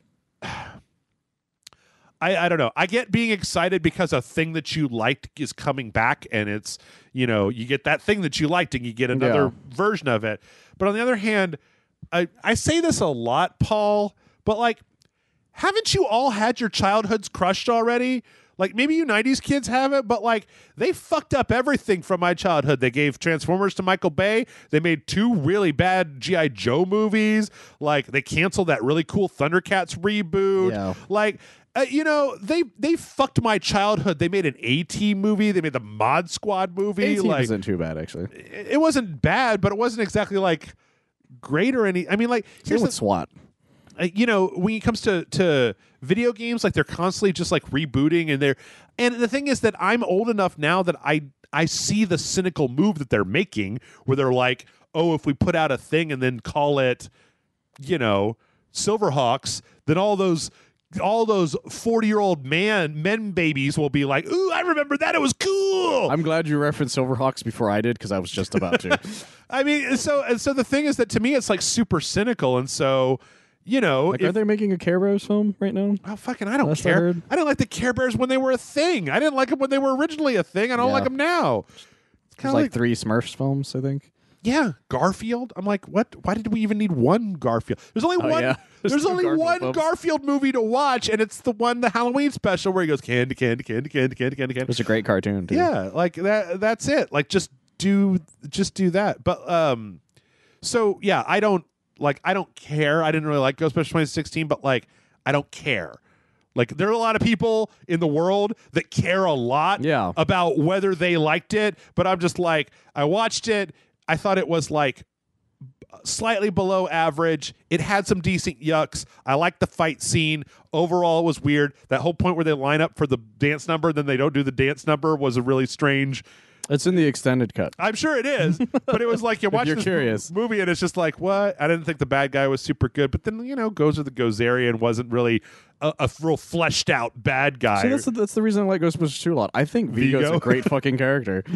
You just like the buzzing of flies to him. I mean, exactly. Vigo's fucking awesome. Also, ever since I realized that Vigo was also in Die Hard, I can't. It's like the two. That actor's backstory is so fucked up, though. Like his actual legitimate backstory. Yeah. If you ever get a chance, like Google this dude. He was a fucking crazy person. They also didn't tell him they were going to dub over him for Ghostbusters 2 until so he didn't find out until he went to watch the premiere. Oh, man. I felt so bad for him. But yeah, I mean, I don't care. I mean, like, at this point, if there was never any more Ghostbusters again, I don't care, because when I want to watch Ghostbusters, I just watch the original movie Ghostbusters, go, hey, that holds up, and then go. Even though like now a lot of people have pointed out the fact that like the EPA is the bad guy. It's got like a real kind of weird pro-business conservative bent of just like... It's kind of on accident, yeah. We're just trying to fucking open this business and the government keeps trying to shut us down with their fucking regulations. The government's mad about our unlicensed nuclear accelerators that we have on our back. That's an actual line. Yep. And then they've got this big thing drawing off of the New York power grid that's doing something. Yeah, exactly. And when they shut it down... you saw what happened, right? Like, it's like if the power goes out at anything, the fucking thing explodes. Yep. Which said no. Okay, here's the thing about Ghostbusters 2 that you just made me realize: the power goes off in the entirety city of Ghostbusters in Ghostbusters 2. That fucking containment grid is going to explode again. I mean, it has a battery backup now, right? I assume it does now. Okay, real quick to answer the actual question. Yes, new team of Ghostbusters. As a giant Ghostbusters nerd, I would just make them animate the comics that they're making right now, because those comics keep adding more mythology to that thing that makes it super fucking interesting, to the point where they made the 2016 Ghostbusters way more interesting, because these people know what they're doing with these characters, and they continue to prove that they can make them cross over with weird shit, and I'm going to be on board. All right. They crossed over with the Ninja Turtles twice, and I loved it both times. And they're going to cross over with the Transformers pretty soon, too. And I'm sure I'm going to love that son of a bitch, too. They introduced a character that's basically just Chevy Chase as a Ghostbuster, and it's the fucking best. I love that comic series so goddamn much. Wow. Who'd you cast? Who would I cast? Does it have like a main cast? Of the comic itself? Yeah. Well, it's just like main characters. Yeah, it has the original 4 still. It has the character from the Ghostbusters video game sometimes. Okay. It has Janine's great. It has some of the Extreme Ghostbusters, but as an alternate version of them. Okay. Essentially. It's got this character. That's basically Chevy Chase. The way he started is that he stole the Ghostbusters like plans and made his own kind of version of it, but fucked it up, and then eventually like he's on parole, so like he has to work for the Ghostbusters kind of thing. There's like an FBI agent that they brought in as a character too. It's really interesting. There's so many great fucking things in that comic. So you guys may hate me for this, but like if I was going to make a Ghostbusters movie at this point with all the hoopla, I would basically put the middle finger to everybody, and I would make it so that like it's the year 2019, the ghost thing never stopped, and it's just a thing now. Like it's just like you come home from work, you're just like fuck. honey, there's a ghost in here. And she's like, I know. I've been asking you to call those busters since Friday. And there's like franchises that are in like a strip mall, and it's just like a bunch of fucking fat white guys that are just like, oh, God damn it. All right. Hey, come on, get in the car. They're just like getting in like a fucking 94 Taurus with the sticker, like a Pizza Hut magnet on the roof to drive out there. And they just like, it's like a franchise now, and then just make it a story about the people who have to work in this like soul crushing job. Maybe have little things like, like when you do this job so long, like you realize that there is no afterlife because like these are like that was somebody's grandpa. Yeah. And now I put him in the containment unit, and he's in there with like a demon that we caught last week. I don't know what's happening to that grandpa, and it keeps me fucking up at night. Just like this is a great idea, by the way. I think it's a fantastic idea. Like The Office, except they're Ghostbusters, and like show a little bit of it. But like how when they film a thing, like you film like a scene from The Office where a person is talking to the camera, and then just like in the background, there's just two guys in a parking lot with proton packs like dragging some demon across, and it's just like, can you help us, Jim? And he's like, no guys, I gotta talk to the camera crew or whatever. Like, it would just be like cops, right? Like just cops, but with Ghostbusters. Yeah. Like stop making it have to be about the end of the world, and just make it be about like, and that like everybody knows there's ghosts, and that there's like maybe there's an episode where their shit isn't up to code and the city's gonna shut them down, and so they're like, fuck man, we have to bust like, okay, I've done the numbers. We have to get like 12 jobs in the next 7 days to be able to pay for the repairs to keep this place open for another week. Like, I love that idea purely because it's one of those things that the movies and only the game touched on for a second, is that this thing is dangerous as shit. Yeah. Like, there's a point where when you in the start of the game, when the first guy shows up, Peter's just like, yeah, you remember what happened to the last guy? It's not pretty.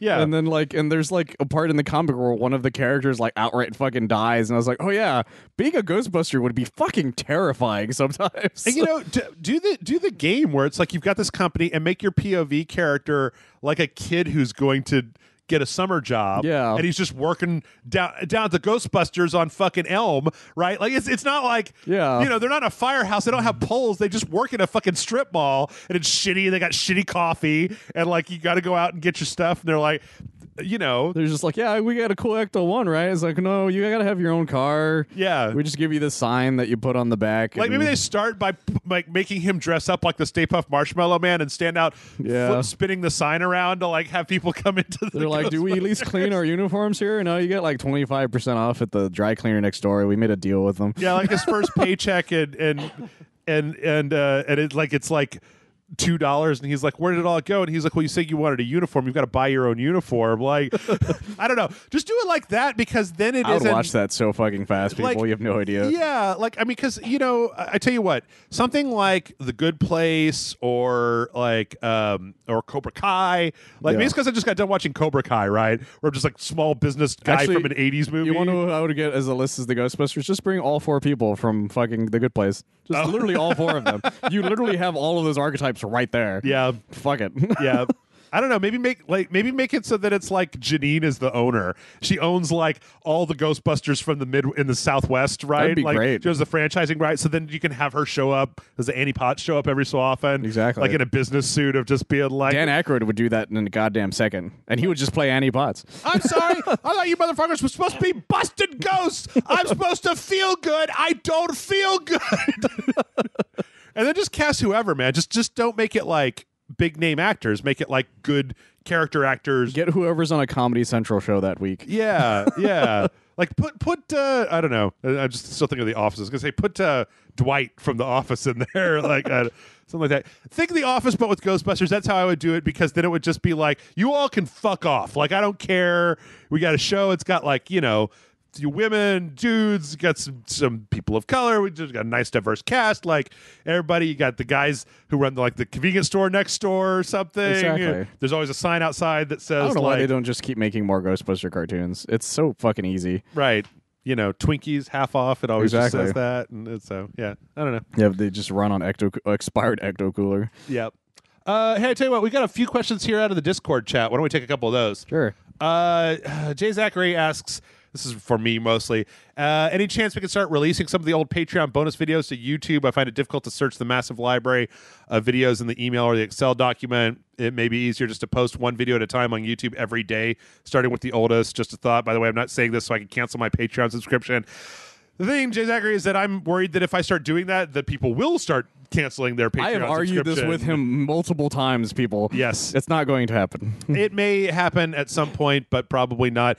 If it did happen, it would be... The other thing is, if it did happen, it would be like one video a week. Like, there are something like 800 or 900 Patreon so many of videos. them. Like, if I posted an extra Patreon video along with the current video every single day, it would take almost 3 years to get all of those videos out to the public. Which is why I've made this argument multiple times. Yes. Well, the thing is that, I mean, to be honest, like, here's the thing, Jay Zachary, and I'll tell you, if people start dropping their patronage of Rage Select, there is no Rage Select, right? Yeah, that's true. So, like, if you start doing a thing and what it results in is suddenly people are like, well, I don't need to do this, like, blah, blah, blah, then, like, that's it. And there's no go backsies. Like, there's no like, well, I'm going to go unlist all these videos now, you know. Well, so, I've made the argument that Jeff should use them as vacation times, and he still has not used that. that argument is a lot closer to actually happening than any of the rest of them because there's a tangible benefit. I've made that argument. Yeah, I've told you that multiple times, and you've used that exact argument against me, though. Yeah. So I'm sorry, but yeah, you should do that. Control F. Like, hey, there you go. Control F. Type in a thing. Kate Josie says, I just got rid of my original Xbox and Xbox 360 games, except for Mass Effect Trilogy and Portal 2. It came down to, when was the last time I played any of these? The ones I saved, I still pop in every now and then. Felt so good to get all that old shit out of my house. Wasn't hard to get rid of them, but until now. But until now, there was nothing pressuring me to get rid of stuff. When was the first time that you purged a bunch of items that used to bring you a lot of joy? It was when I needed to pay my rent. Oh, okay. Because when I moved out to Austin, like I used to have a couple of other systems. Like I had a Wii U and I had a PS3, and I would lose a job, and it would be like, well, gotta pay my rent. Yeah. Guess it's and then it was the first one to go was the PS3, and then the last thing to go is the Wii U. But it was just a lot of just like, when was the last time I touched some of these things? Yep. Like I still have some, like I still have my Super Nintendo, which I'm just like, I'm never broke enough to get rid of my Super Nintendo stuff, because I have a lot of stuff that would probably get me a decent chunk of money. You think so? Yeah, because I have like Castlevania 4 and Super Mario World, and I mean, but you'd have to like sell that shit on eBay. Like, you can't just. Well, that's what I mean, though. Like, I could do it though. Whereas, like, with some of the other stuff, I was just like, pawn shops are fine. Yeah. But with the Super Nintendo, I actually probably could get legitimate. Like, I have like actual original controllers and stuff. Like, I've had that. I have actual like stuff that some people would want, like, legitimately.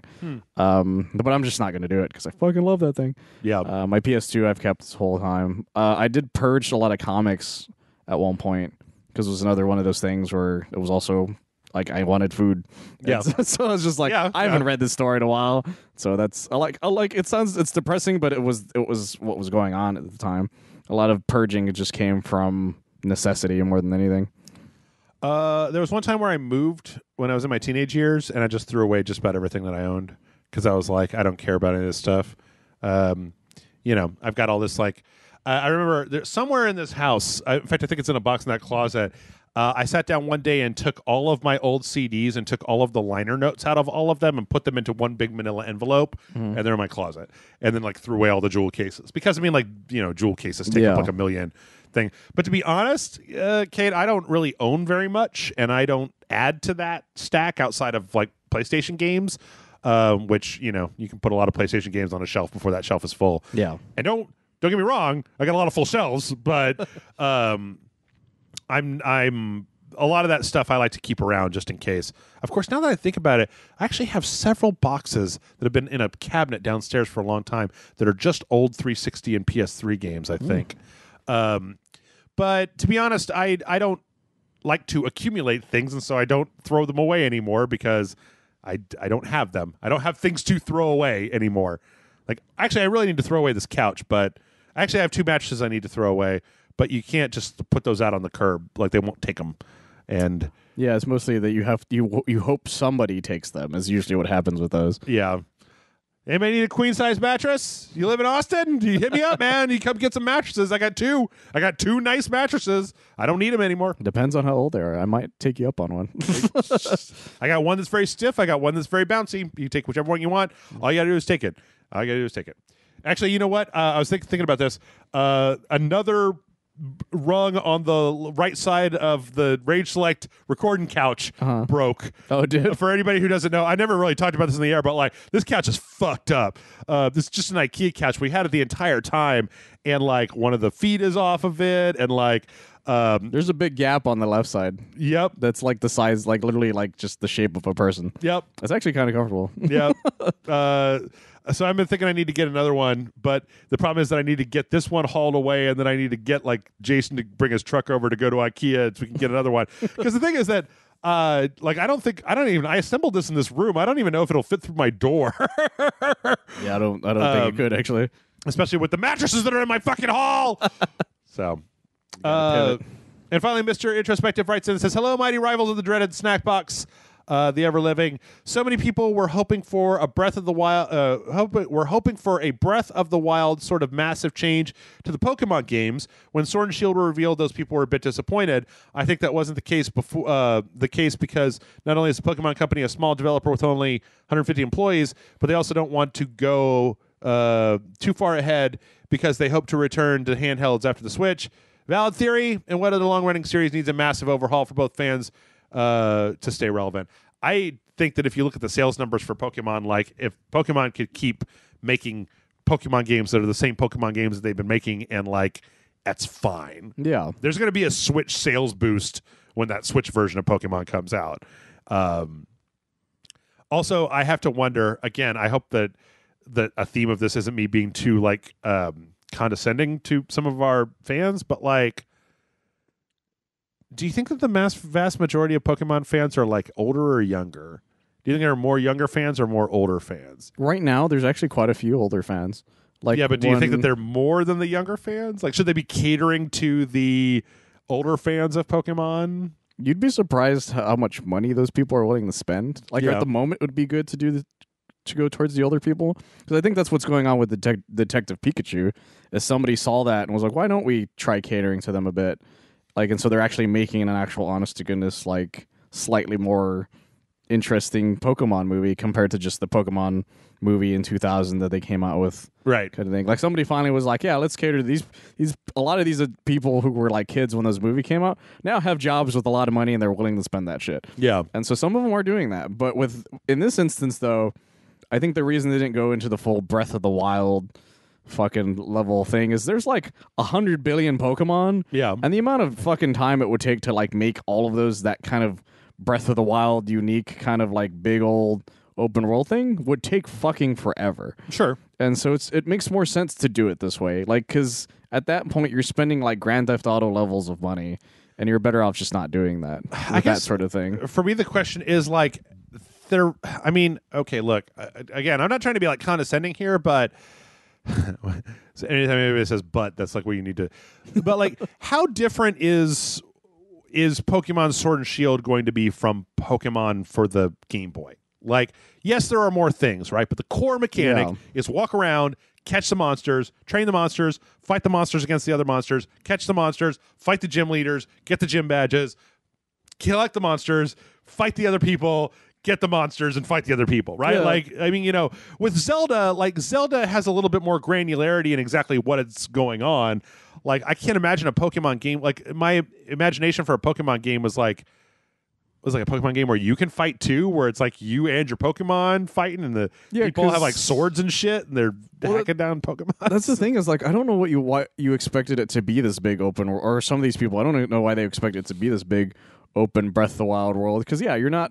It's not like you're not gonna. They're not gonna go from Final Fantasy VII to Kingdom Hearts logic with Pokemon. Right. There's no point in doing that. Yeah. Like it just doesn't make any sense to do with Pokemon. Well, they have in some ways with things like Let's Go Pikachu or like a Pokemon Tournament, or like there have been spin-off Pokemon games, Pokemon Mystery Dungeon, Detective Pikachu. I mean, Yeah, exactly. Like there have been other games, but like I don't think that they're gonna fuck with the core conceit unless it stops making money. Yeah, the core series doesn't need to be this more intense, grandiose kind of thing. It just needs to be Pokemon. Yeah, And that's really and that's what they're doing. They're making Pokemon, but now your trainer, when he's not fighting, is no longer a chibi dude. Right. He's just a person. Yep. It's like now you're always the person. Yep. So I'm okay with that. Like that's all I expected them to do, to be honest. I'm going to just reiterate for the millionth time, until it stops making them money, why change it? I still think it looks great, to be honest. Why take a chance if you're still making money on the formula that's tried and true, that you obviously do very well? I mean, Exactly. So. All right, back to email. Brandon says, hello, Sir Jeff and Sir Mike, the question answering masters. Brandon here with one of them questions. With series getting older like Mortal Kombat and God of War, Gears of War, are we seeing the passing of the torch from the old heroes to the new? What do you guys think about aging protagonists, and do you think that these series can last with these new heroes, or will they get an eventual reboot? Thanks for the hard work, and that's from Brandon. That's a tough one, because I is. like the idea of older protagonists a lot, which is one of the reasons I'm such a big fan of anime. Because anime is fucking great about that. They love actually letting people retire and then be done with it. That's why I like DC Comics. I feel like a lot of the heroes in DC Comics are legacies and not the person, right? Is that you can have 12 Green Lanterns, and then it's not like you turned Thor into a woman. It's just like there's a new Green Lantern, man. Yeah, like Kyle Rayner retired, and there's a new guy, and he's the Green Lantern now, or she's the Green Lantern. Yeah, there's now. like 2 new Green Lanterns, and people only care about one of them. Yeah. Or the Flash. I mean, there's 14 people who have not who have been the Flash, but it's like you got the Flash and Max Mercury and Johnny Quick and Wally West, Barry Bart Allen, and Bart, and all. Now you got Godspeed. You got so many people that just have Flash powers. It's just it's unreal. That's what I really like about DC, is because then it doesn't feel like people don't get I feel like people don't get as attached, because you can just be like. And then Captain America retired, and he passed the shield on to the next guy, right? Because he's like 80, and he doesn't want to keep fighting crime.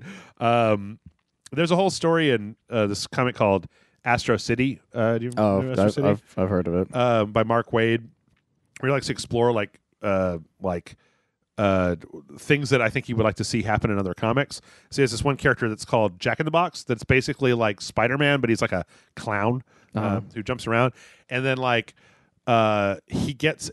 kind of almost like a Christmas story or not a Christmas story, but like a Christmas Carol, where like these 2 Jack in the Boxes come from the future, and they're both like acolytes, or his sons, and they're all fucked up. Like one of them is a cyborg, and the other one is like a mutant that has mutated himself into this this kind of like Harlequin beast type of thing.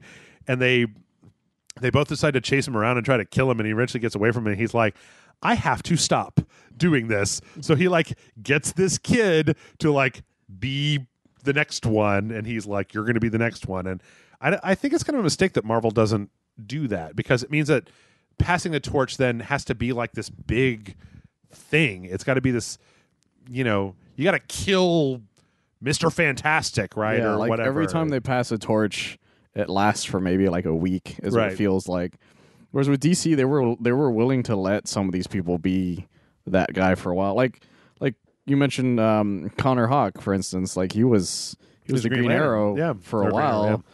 And while Kyle Rayner was the Green Lantern at that point, people were allowed to be other heroes for a few years, actually. Oh yeah, Hal Jordan became the Spectre for a while. He was the Spectre after he lost his fucking shit. Yep. For a while, and Superman died for a little bit, and he had a bunch of new super characters, and they got to be that for a while. Oh hell, Dick Grayson was Batman with what's his face? Al Ghul as Robin, his kid.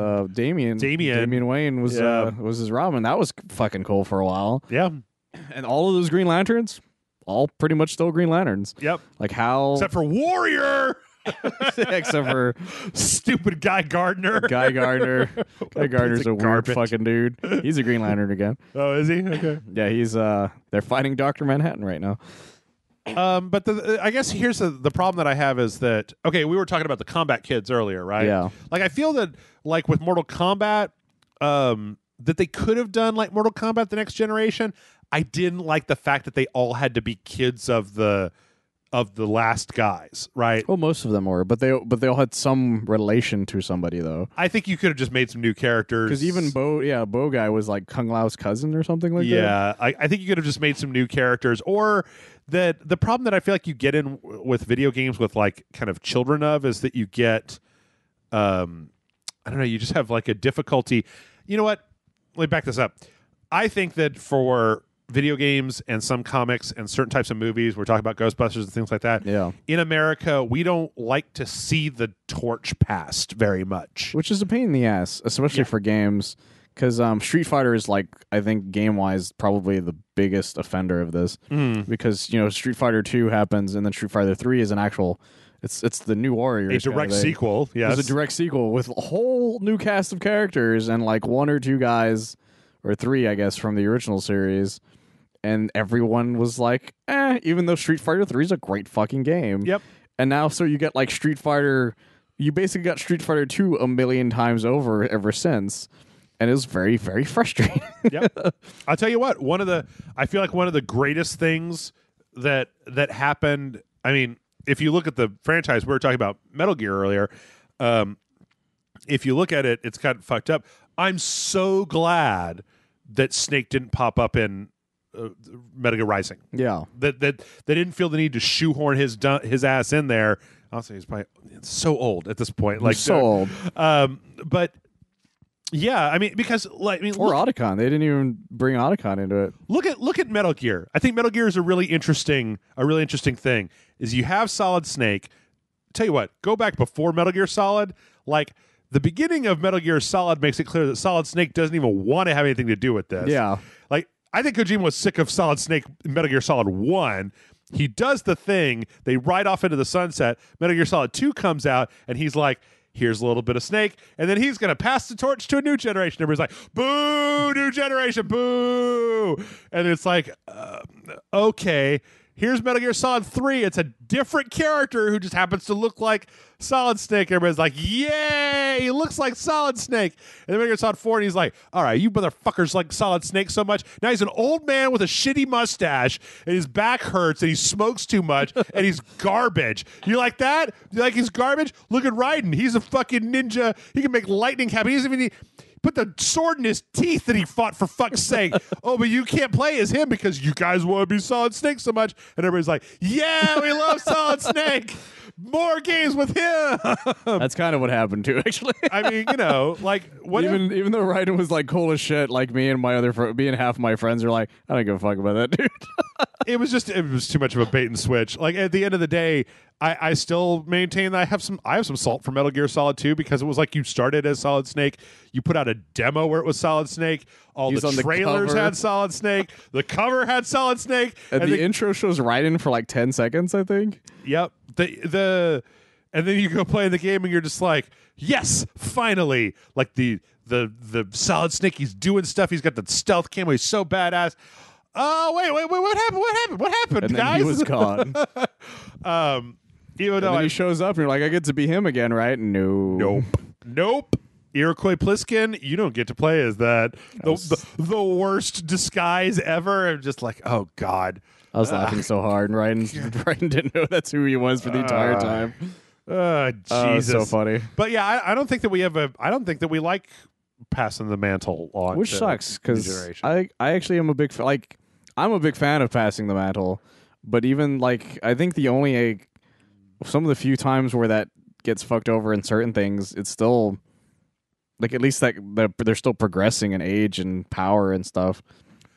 Apollo Justice, right? Yeah, holy shit. They had him out there, and then they had to drag poor Phoenix back in there. Phoenix came back. Okay, okay. My favorite thing about Phoenix, right, coming back as a lawyer is a webcomic points this out, is that after being framed for falsifying evidence, like Phoenix wasn't a lawyer anymore. So there's this huge gap, and he finally gets his law license, and the first fucking thing he does after years not being a lawyer is he goes to court to defend an orca whale for murder.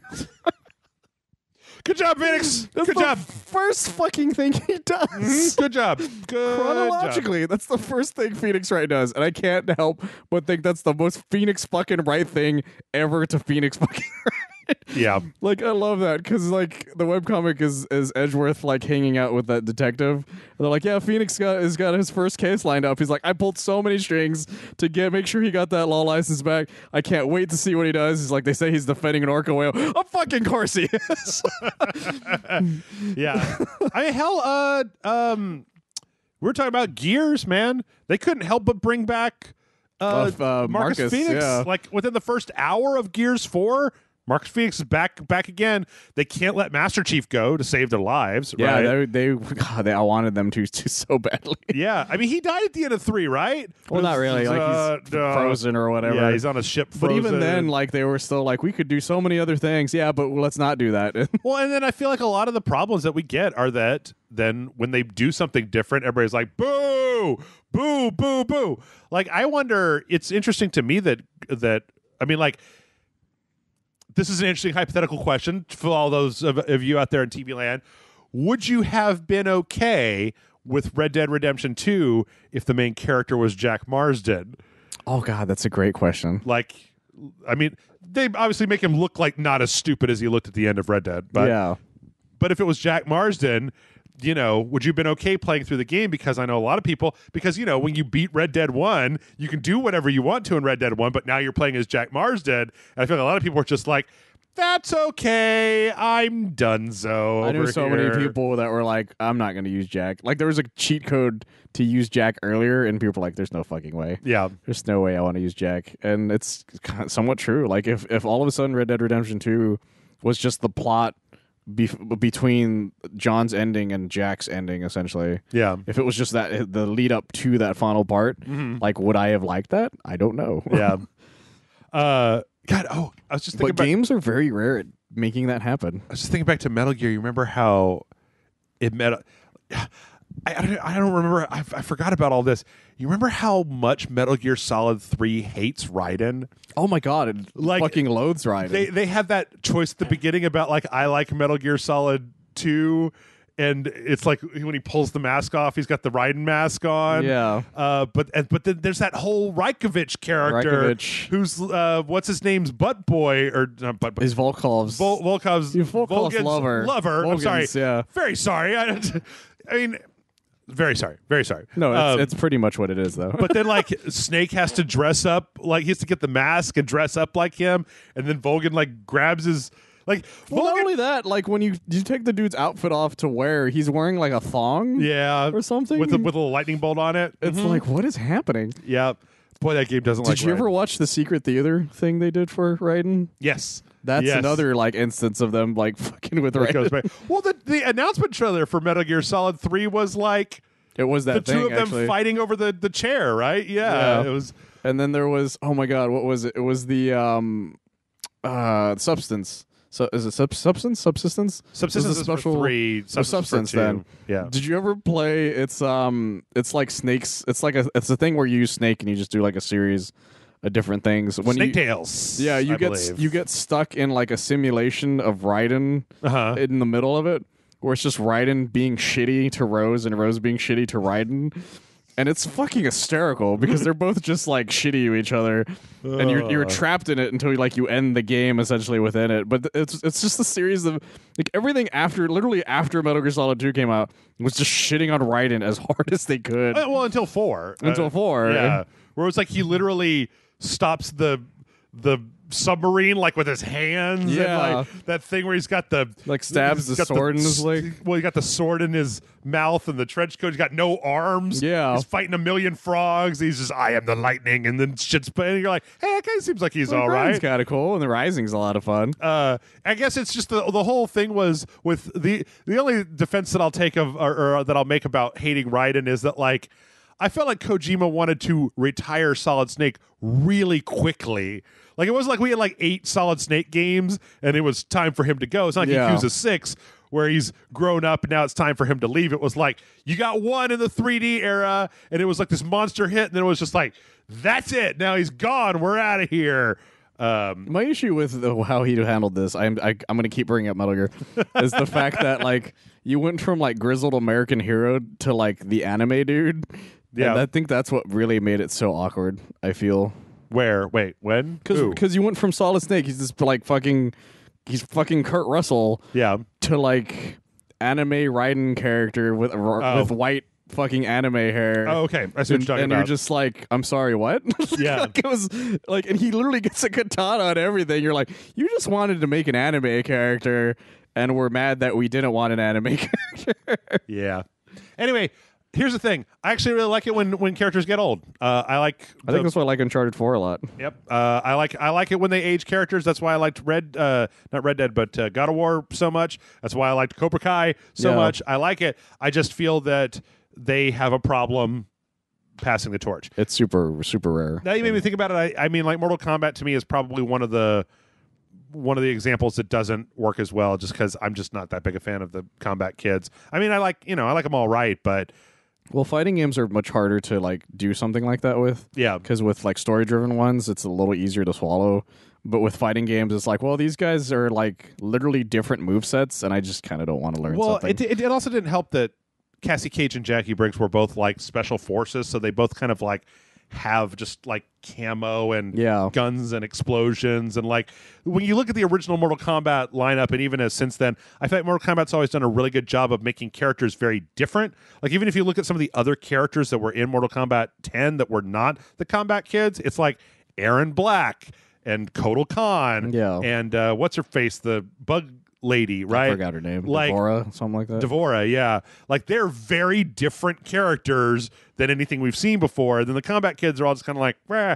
And it didn't help that like they all were all dressing up like special forces, and so is Johnny Cage, and so is Jax, and so is Sonya, and like it's like, guys, you got too many just like Marines in this outfit at this point. Yeah, and even the ones that normally didn't have an outfit like that had one anyways for some reason. It was kind of frustrating. Yeah. Anyway, we got a couple more here. Let's zip on through these. Henry says, hey, Jeff and Mike, a friend of mine and I have developed a theory about Fallout 76, specifically that A, Bethesda was doing a fundraising push for Elder Scrolls 6, which is why they recycled a lot of resources from Fallout 4, and B, that they were testing a multiplayer system for Elder Scrolls 6. Do you think that our theory has any merit? And do you think that the debacle will affect the way that Elder Scrolls 6 is developed / marketed? Keep up the great work. And that's from Henry. I do not think that Elder Scrolls 6 will have multiplayer. Yeah, I feel like the first theory has some kind of weight, because it's one of those things where it's like Fallout 76 is some kind of weird cash grab. They probably needed some extra funds for something, even if it wasn't Elder Scrolls. Yeah, I agree. I could definitely get on board with that.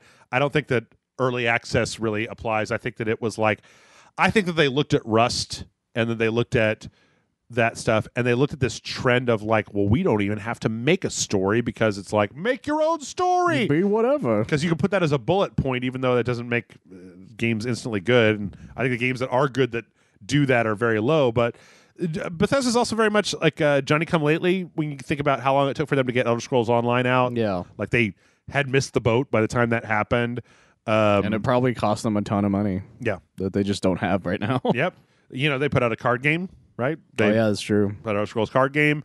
They came out with a fucking, like, basically a mobile game before Fallout 4 came out.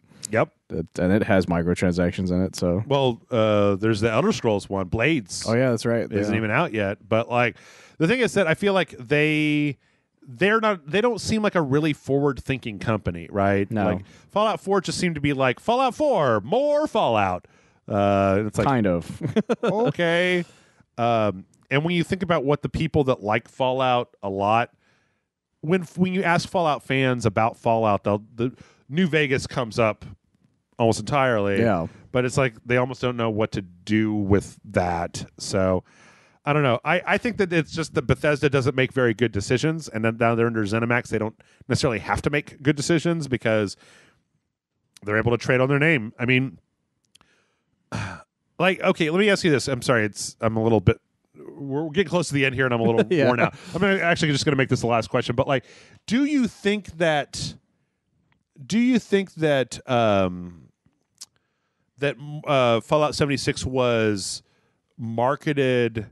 Were there lies in the marketing of Fallout 76? Well, not really, because they didn't really say anything. Is the thing. Like when Fallout 76 was being marketed, they're just like, well, we're making a multiplayer Fallout game that might not have some stuff in it, really. Yeah. Like they outright just, like, as everything about the marketing was them outright just going, we don't know what this thing is. Yeah. Like they were literally saying that as much as they could. It's like, we don't know what this is. It's like, we did this to see what would happen is what it felt like. And to the point where they literally, like, they came out with that statement that was just, hey, it's gonna be buggy as fuck. Tell us how it goes, I guess, and make your own thing. Like everything about its marketing was just like, you're not selling this to anybody. It literally sounds like a dare somebody made, like Trading Places style, like kind of thing. It's just like crazy as shit. Here's a question: what was the last Bethesda game that you felt that you really liked? That was actually made by them? Sure. Let's go with that first. I remember Skyrim. I remember really liking Skyrim. Yeah. Like, Skyrim was one of those few games that was an open world kind of thing that somebody had that their marketing actually worked on me. Yeah. Because I remember I was just bored at home one day, and I was just like, you know what? I want to try this Skyrim of, like, everyone's talking about. And I really liked it. And ever since then, I didn't really care for anything else they've done since then, to be honest. At least when it comes to something that I can think they made. Elder Scrolls Legends, Prey is a published, right? It's Arcane. Dishonored, Tango, id Software. Yeah, I think that Elder Scrolls Online, Fallout 4, Skyrim. Probably the last, real they good. They basically know it, too, because they've re-released Skyrim as much as Street Fighter 2's been re-released, basically. Yep. It's interesting, though, how Fallout 4 has turned over time. I didn't necessarily look at Fallout 4 and decide that I thought that it was going to be, like, the worst, but on the other hand, the lack of caring, I played so much Fallout 3 that it was a weird feeling being like, oh, wait a minute, do I like this game, or am I just playing it because I like the game, like Fallout? I like Fallout. Yeah. And it kind of ended up being that eventually. There was a lot of limits they accidentally put on themselves with the voice acting. Was another part of it. Like, I remember that was one of the biggest complaints, is that with Fallout 3 in Vegas, it's like there's so many different ways of playing that game. Mm-hmm. But with 4, it was just like you were limited purely because there's only so much voice acting in it. Which, this is a bit of a tangent, but that's one of the things that I really like about the way that we work, the way that we're doing stuff now. Okay, indie game development has been a thing where it used to be that, like, what the AAA market wanted, when they kind of had more of a stranglehold on what games came out, they would just be like, well, what gamers want is graphics, right? They want, like, really good graphics. Yeah. Like, we can't make just Baldur's Gate over again because the market they all want 3D graphics now. And then what I like about it is that, then a company can spin off and just be like, well, we made Baldur's Gate. Are you guys interested? There's like 1,000 voices cry out, yes, yes, give it to me. Like, I want it so bad. And that you get something like the Outer Worlds that shows up where they're like, wow, we had to put voice acting in Fallout because nobody's going to not want voice acting. And the Outer Worlds comes out, or I think that one has voice acting. But I feel like there's just, like the game industry keeps going like, nobody wants horror games. And it's like, really? Because you guys just, you put out Resident Evil 7. Like, all you had to do was go out on a limb. And you play it so safe, and you're trying to funnel everybody into, like, this one thing that you think that they should want. And then, like, nobody wants it. And then you end up with, Anthem flopping, right? Yeah. Because they were forced to make a game that nobody wanted, that, like, people love the Destiny. Right. Let's make something like Destiny. So let's make Destiny 2 or 3 years too late, right? Exactly. It's like, what the fuck, guys? Yeah. Which is why I'm so happy with Hitman 2, because it was like, Hitman 2, more Hitman. Yay! I'm so glad when games are willing to do that. So Amanda and I, we have like a Patreon. Doom sequel looks like more Doom. Yes. Amanda and I have the Hitman 2 video that we did this week. I didn't even know this. So the fourth level in Hitman 2 is in Bangkok, and there are 3 targets. Like a Bollywood movie producer, this woman who runs the gangs, and then a guy that you don't know who he is. And I didn't even know this the first time I played the game. There's a second assassin working in that town, and instead of doing any of the kills yourself. You can just set everybody else up, and he will kill them all for you. Oh, wow. And I was like, what are you doing to my brain, Hitman? That's kind of amazing. Then I play Left Alive, and I go, shit. So that's our podcast for this week. I hope that you all have enjoyed it. Hopefully, even though this was a day early, if anything that was announced after Thursday, we'll get to it next week. Michael, where can people find you when you're not over here at Rage Select? You can find me on oneofus.net as well as Geek Bombast with John Sitton. There you go. Sending your questions to mail@rageselect.com. Check if you would like to be a little bit more hands-on. You can always give us $5 a month on Patreon, and then you can come into our Discord chat and chat with us there.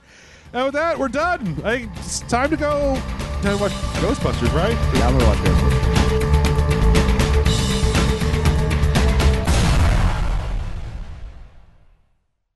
I'm going to watch Ghostbusters. I'm actually start writing the script for that Ghostbusters show right now and option it to Netflix. They'll buy anything. I'll watch the show of that.